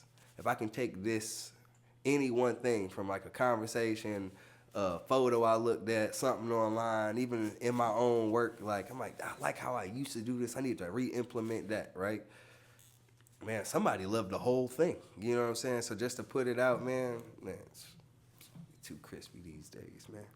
I just want to get better. Like, I feel like I do a disservice to anybody that wants me to do good, but like, no matter what happens, like, I think the main thing is you gotta do it for you, bro. Mm-hmm. You know always. What I'm saying? Like, look, kids or no kids, like, you fucking keep recording, bro. Like, and it'll pop. I just feel like it just takes time. Yeah, I feel like we're dudes. We're not gonna stop passing out baby gravy. You know what I'm saying? Like, I can have a baby forever. So like, exactly. If it compels me so much to go ahead and do it, and I find that person, but like, I love tattooing so much that like I hate to look at somebody and tell her like, look, this is what I'm doing. I'm going to go tattoo in Indonesia. I don't know why. You know what I mean? But like, this is what tattooing is gonna take me. No, that's fair. So like, if you got something that you love like that, bro, and you say you get your 10-year mark, never look back, bro. Yeah, I'm about 4 years full time. So yeah. Hell, yeah, even that part, right, where you can say full time, I don't gotta do nothing else, bro. Like, fuck yeah, bro. Like, all the time. So like, no, I love it, bro. I love it because this was what I dreamed of. Mm-hmm. I dreamed of this. Like, I was like, oh, I want to do this. But I always thought it was not attainable because I didn't have the money. It's just a little bit at a time. You start realizing like how to use your credit and stuff like that along the way. You start, Yeah. you know what I'm saying? Remember not knowing that? Well, that's a whole different. Yeah, it get crazy. Right. So like I'm like, man, there was even in tattooing, right? I had to realize one day I can't just do everything cash. Like I can't buy anything. Right. And then like I had to get my finances together so that I could continue my career in the direction I wanted. Like conventions ain't free. You know what I'm saying? Right. Hotels at the conventions ain't free. I ain't that famous. So like if you can get any of the little benefits, even working in the team, like I might go to the convention with Jazz and we can bust down a room or something, or now we're not driving 2 vehicles, we're driving a truck, you know. Any of that's going to help you get those little inches forward to have like that bigger dream. Because like I used to just say I wanted to have a tattoo shop of my own. I didn't have no vision behind it. I ain't have no real want. Like, why do I want it? Like the whys are why I fucking believe. Like, yeah, the whys are irrelevant. It Yeah. might, unless it's like for you, you know, like Yeah, the for why you. should be just for you, and then everything else will like catch up. Yep. And that's why I'm just like, man, I can just. It's like, why do you want to do this? Because I want to be this person. I want to, like, I remember before I ever even started traveling, it said traveling tattooer. I hadn't been anywhere yet. But I was like, I'm going to start going. And when I left, like, just like fucking Forrest Gump, bro, I just don't feel like I'm tired of running yet. You know what I mean? Like, fucking. I'm just getting started too, bro. Like Yeah. this is, like I thought the first 4 years were, you know, I mean, bro, the first 10 years are the most difficult. Once I hit my 10-year full-time mark, then it's going to be like different. I already know this is going to be like, cause I got coming on. I have a bunch of other people that I'm like connected with that I've been like texting and like trying to like solidify something. I'm going to go back and talk to, I'm going to, you know, cause I'm in the fitness industry too. So like, That's good, I'm going to do it. I just got to put it in order so they know who I am, because at the same time, since I just restarted the posting, I only have like 12 episodes. So they're like, who is this guy? That's that, you know? But So if I have like a year's worth, then it'll be more like, oh, this dude has a whole year of posting every Friday. but this is what I was doing. Yeah, so like, long as you, like you just said earlier, he's like, I got to post, right? One thing I was doing with my Instagram was like, every time I get 3 traditional, I'll post those. And then I'll post my 3 realism. But then one day I couldn't get a traditional client to come in and save my fucking life. So I have no posts. And it just started killing me. And then I started feeling like, well, now I can't post. Or now I should wait. Or now I want to do 3 realism, black and gray, 3 realism color. And I'm like, this is not it. Maybe I should just took someone's advice and pulled from way low in my category and put it back up top. Right. And it looks clean. Most people never scroll that far. Yeah, nobody, yeah. You know what I mean? And then, but then sometimes, like the pin things you can do where you pin something that's old or you pin whatever you want, that'll blow it up. You know, like I want to highlight this one on the top of my page, little shit like that. Because when stories came out, I was like, this is the shit. This is all you need. Yeah.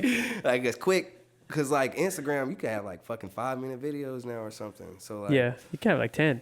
Yeah. It just started adding time. When it was 15 seconds, it just kept it like in a window, so you showed them what you had. It won't too much more you could add, but like, bruh, 10 years, bro. Like I think about where I was at 10 years. The night that I realized that we were out to eat, it was a shop meeting, right? It was coincidentally the same day, and I was like, yo, I just wanted to share something with everybody. Like I just realized I've been tattooing 10 years now. And I sat back, and that's when I started celebrating the fact that I did leave. I didn't fold. I didn't, like, turn my back on tattooing and just, like there's times people are like, why don't you just get a job over here so you can, man, I'll be broke. I'll let my funds sink before I go do that job. And it's not that it's beneath me, it's that I believe in this. Exactly. I'm the same way. It feels so good, don't it? I'm the same way, bro. I'm the same. I will not get a job, a part-time, like I will not. Just figure it out. Like it's just like this. It's easier to make 20 grand than it is to save 20 grand, right? So like I'd rather just go make it work right, than try to save myself by doing this. Because what if that don't work? Now I'm just double fucked. And then I gave up on my thing. You know what I'm saying? Even putting it aside, like you said, once you have the motion, it's difficult to bring it back. Yeah, because people are like, where have you been? Or I haven't seen you. It could have been 3 days. You might, yo, I've been here all year. but for 3 days, it looked like you were gone. You know? Yeah, because I post on this Instagram and the shorts and TikTok 6 days a week. The one day that I don't is the day that I post the full length on the channel. Okay. All right. See, but I'm still posting 7 days a week. Yeah. And I think that's good because like I've started noticing like just it's things that make you really dig in. Like I saw a clip. Damn, where's that video? Fuck. Seeing another clip. Damn, that's funny, bro. Where's the fucking video? Video come out. I'm watching the whole thing. You know what I'm saying? I'm like, I've been warmed up to it. It's like the snippets of previews. So now I'm more intrigued into the conversation or where y'all started talking about the difference between coils and rotary machines. Yeah, we're going to have to do another one where we talk solely, because most of it was Ink Master, which is cool. Yeah, because like people are like, want to know. Yeah, I actually never fully spilled out most of the Ink Master shit, but it's cool. It's good. Yeah. I used to be so wound up about it, like, bro, it's just too much, but like, fucking did it. No. So we'll have to come back like in a year, maybe like 6 months to a year, to solely only do like, well, because you already told your Ink Master story, go back to like the realism, the practices, and like everything else that because I wanted to hit conventions, but then this podcast would be like 5 hours long. Yeah. You know. Yeah. My main thing is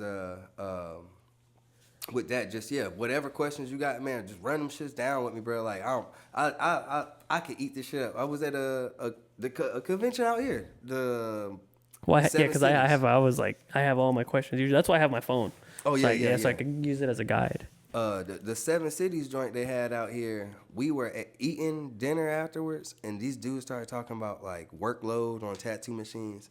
My knowledge is I'm knowledgeable. I ain't have what they had. I was sitting back. I started feeling like stupid a little bit, but I was like, well, if I listen a little bit more, I might be a little bit more informed because most people don't dive this much into it. I was just like, just get a better machine. That's what I was thinking.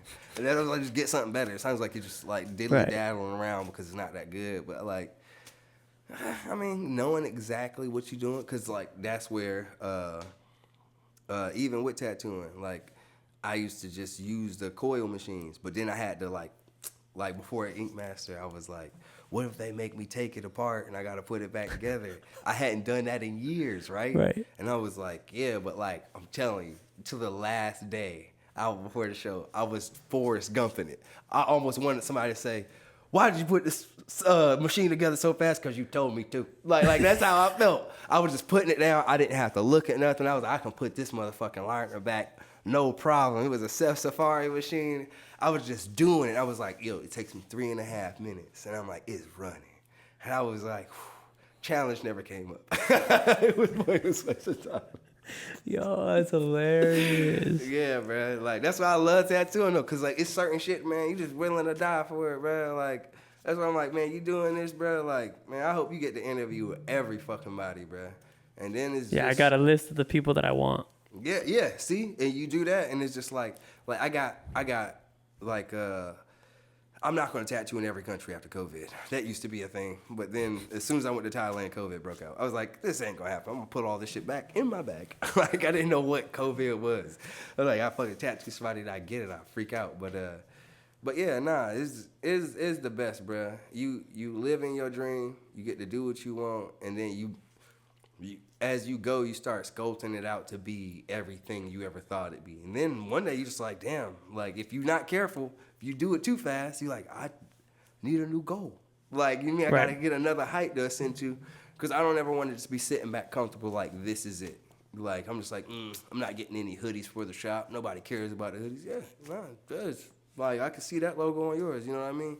That is going to promote that brand. Yeah, and this is my boy, too, so he's going to share it. You feel me? Like it goes. But I only do, like, local stuff, you know? Like, I'll only put something in my thing if...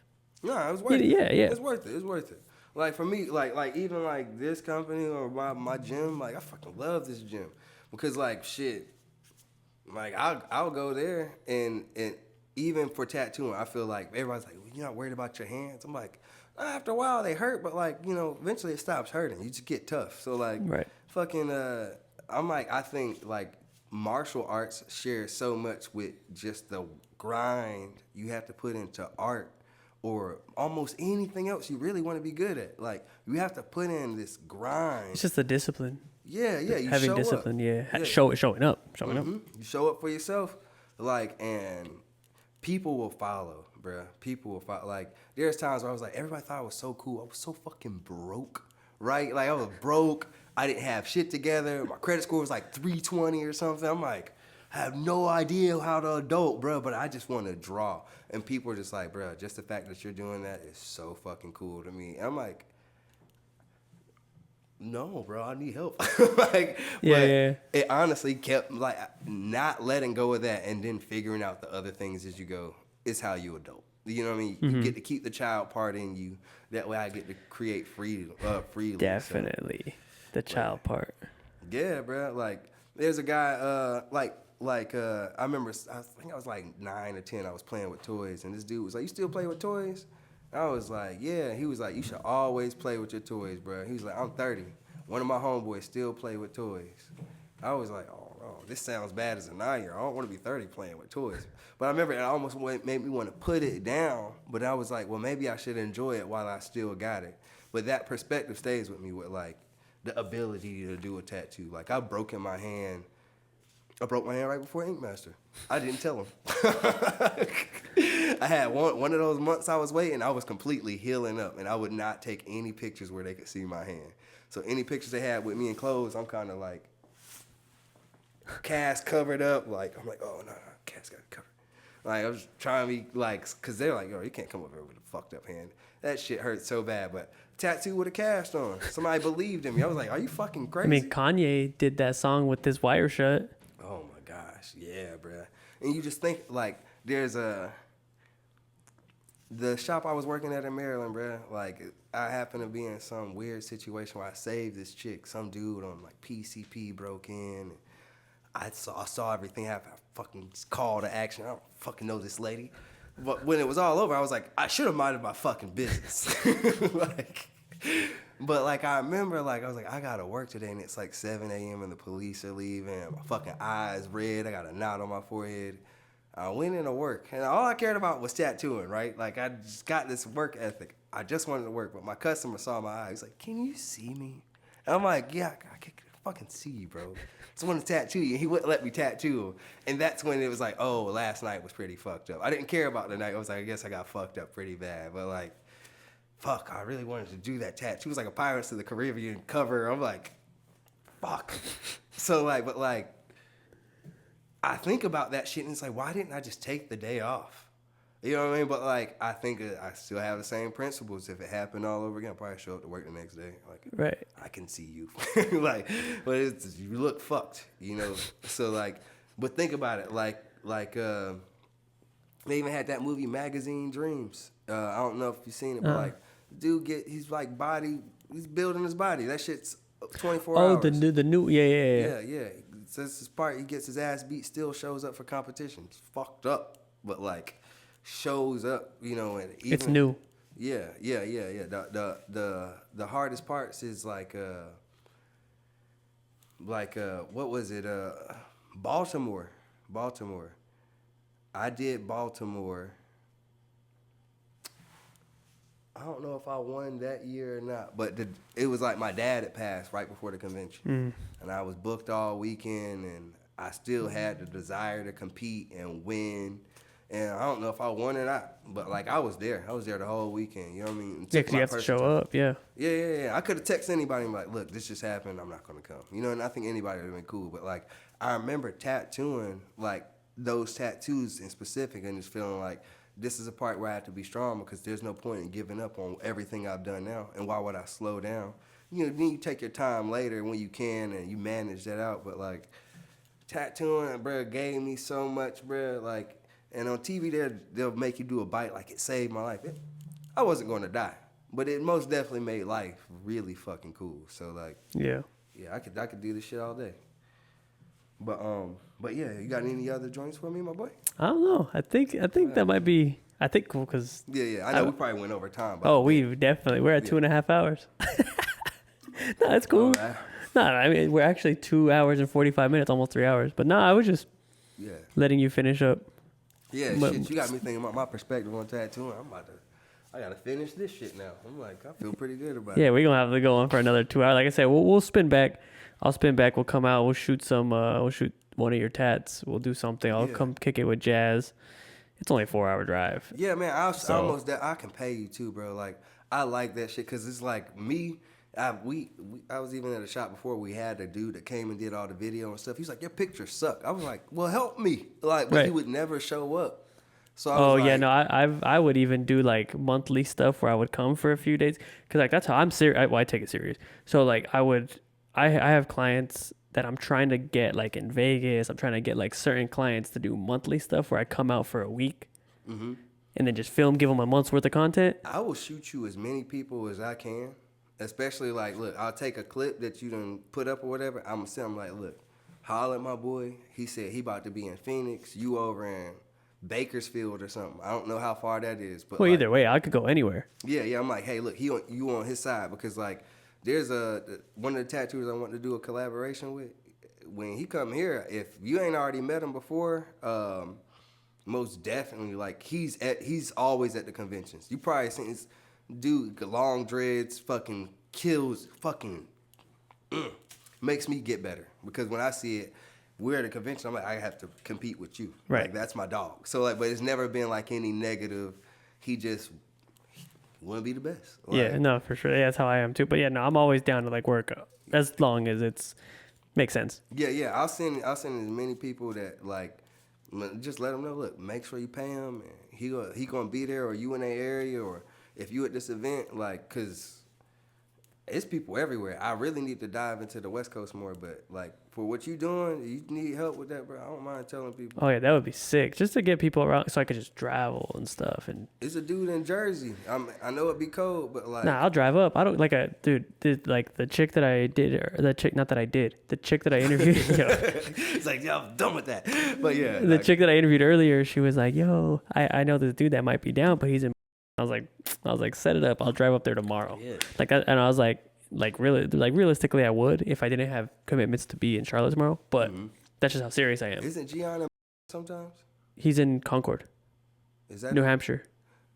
Way up north. I think maybe he did a convention. I don't know why the fuck I thought he was. Yeah, he's in Vegas right now, I think.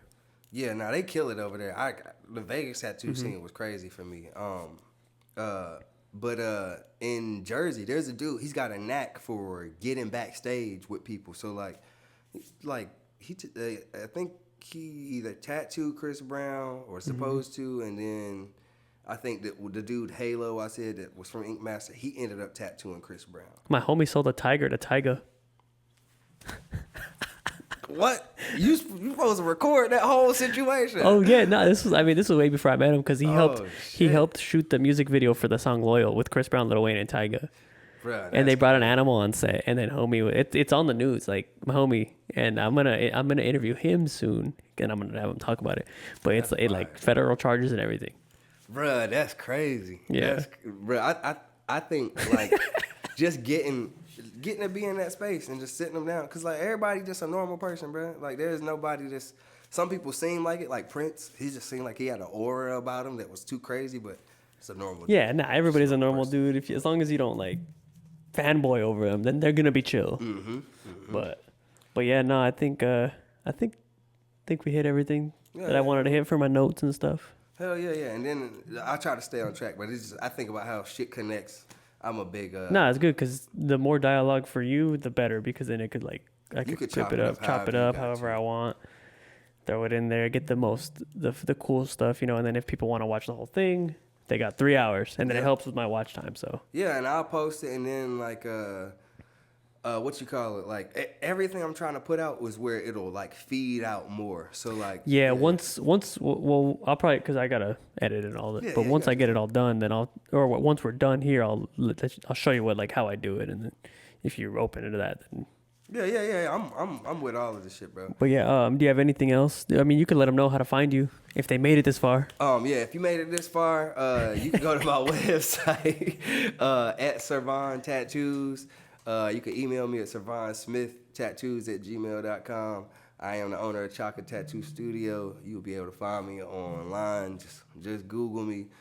Check me out on YouTube, Paramount Plus, on Ink Master. You can find me on Grudge Match Season 8 and Redemption as well. And anywhere else you see me online, I just hope I look good. And this guy's making me look great as well. So I'm doing my best, bro. Doing the best that I can, which is the best that we can all do. So, oh yeah, man. if you guys did make it this far, I appreciate every single one of you. It was a long cast, and we're gonna spin back again probably in about 6 months to a year, and then we're gonna make it more about the tattooing side, because I did want to know about the Ink Master's career, and I got to know a lot more than what I had written down. So, which is really good, and I appreciate it. By the way, I appreciate you sharing it. I appreciate you bringing me into the space. The shop is cool. The space is cool. Imagine falling off that, but oh yeah, that part, yeah. I like it's my second time at it this year. Open the studio, first shot, tried to do it with other people, but I'm like, I think, like even with like my dad, he was like, man, just bet on yourself, man. And I think a lot of people should just take that advice as well. Like even with you, bro. Yep, like 100%. Bet on yourself, 1,000%, and that's going to be it for today's episode. And just remember to like, share, smash that subscribe button, smash the like button, turn on the notifications, because we are going to be having a ton of new guests. I've named a few. I'm going to try and get the people that I also mentioned as well, because I have a plethora of people that I would love to interview, and I'm going to make it happen. So if there's anyone you admire or aspire to be like, drop their names in the comments below, and I'll do my best to get a hold of them, get them on the show, and have them on the most versatile podcast in the world. So we'll see y'all next week for the next episode. Appreciate it again, bro. no problem, man. Oh shit, my stepbrother was like, blow me up. That's all good. Cool. Hell yeah.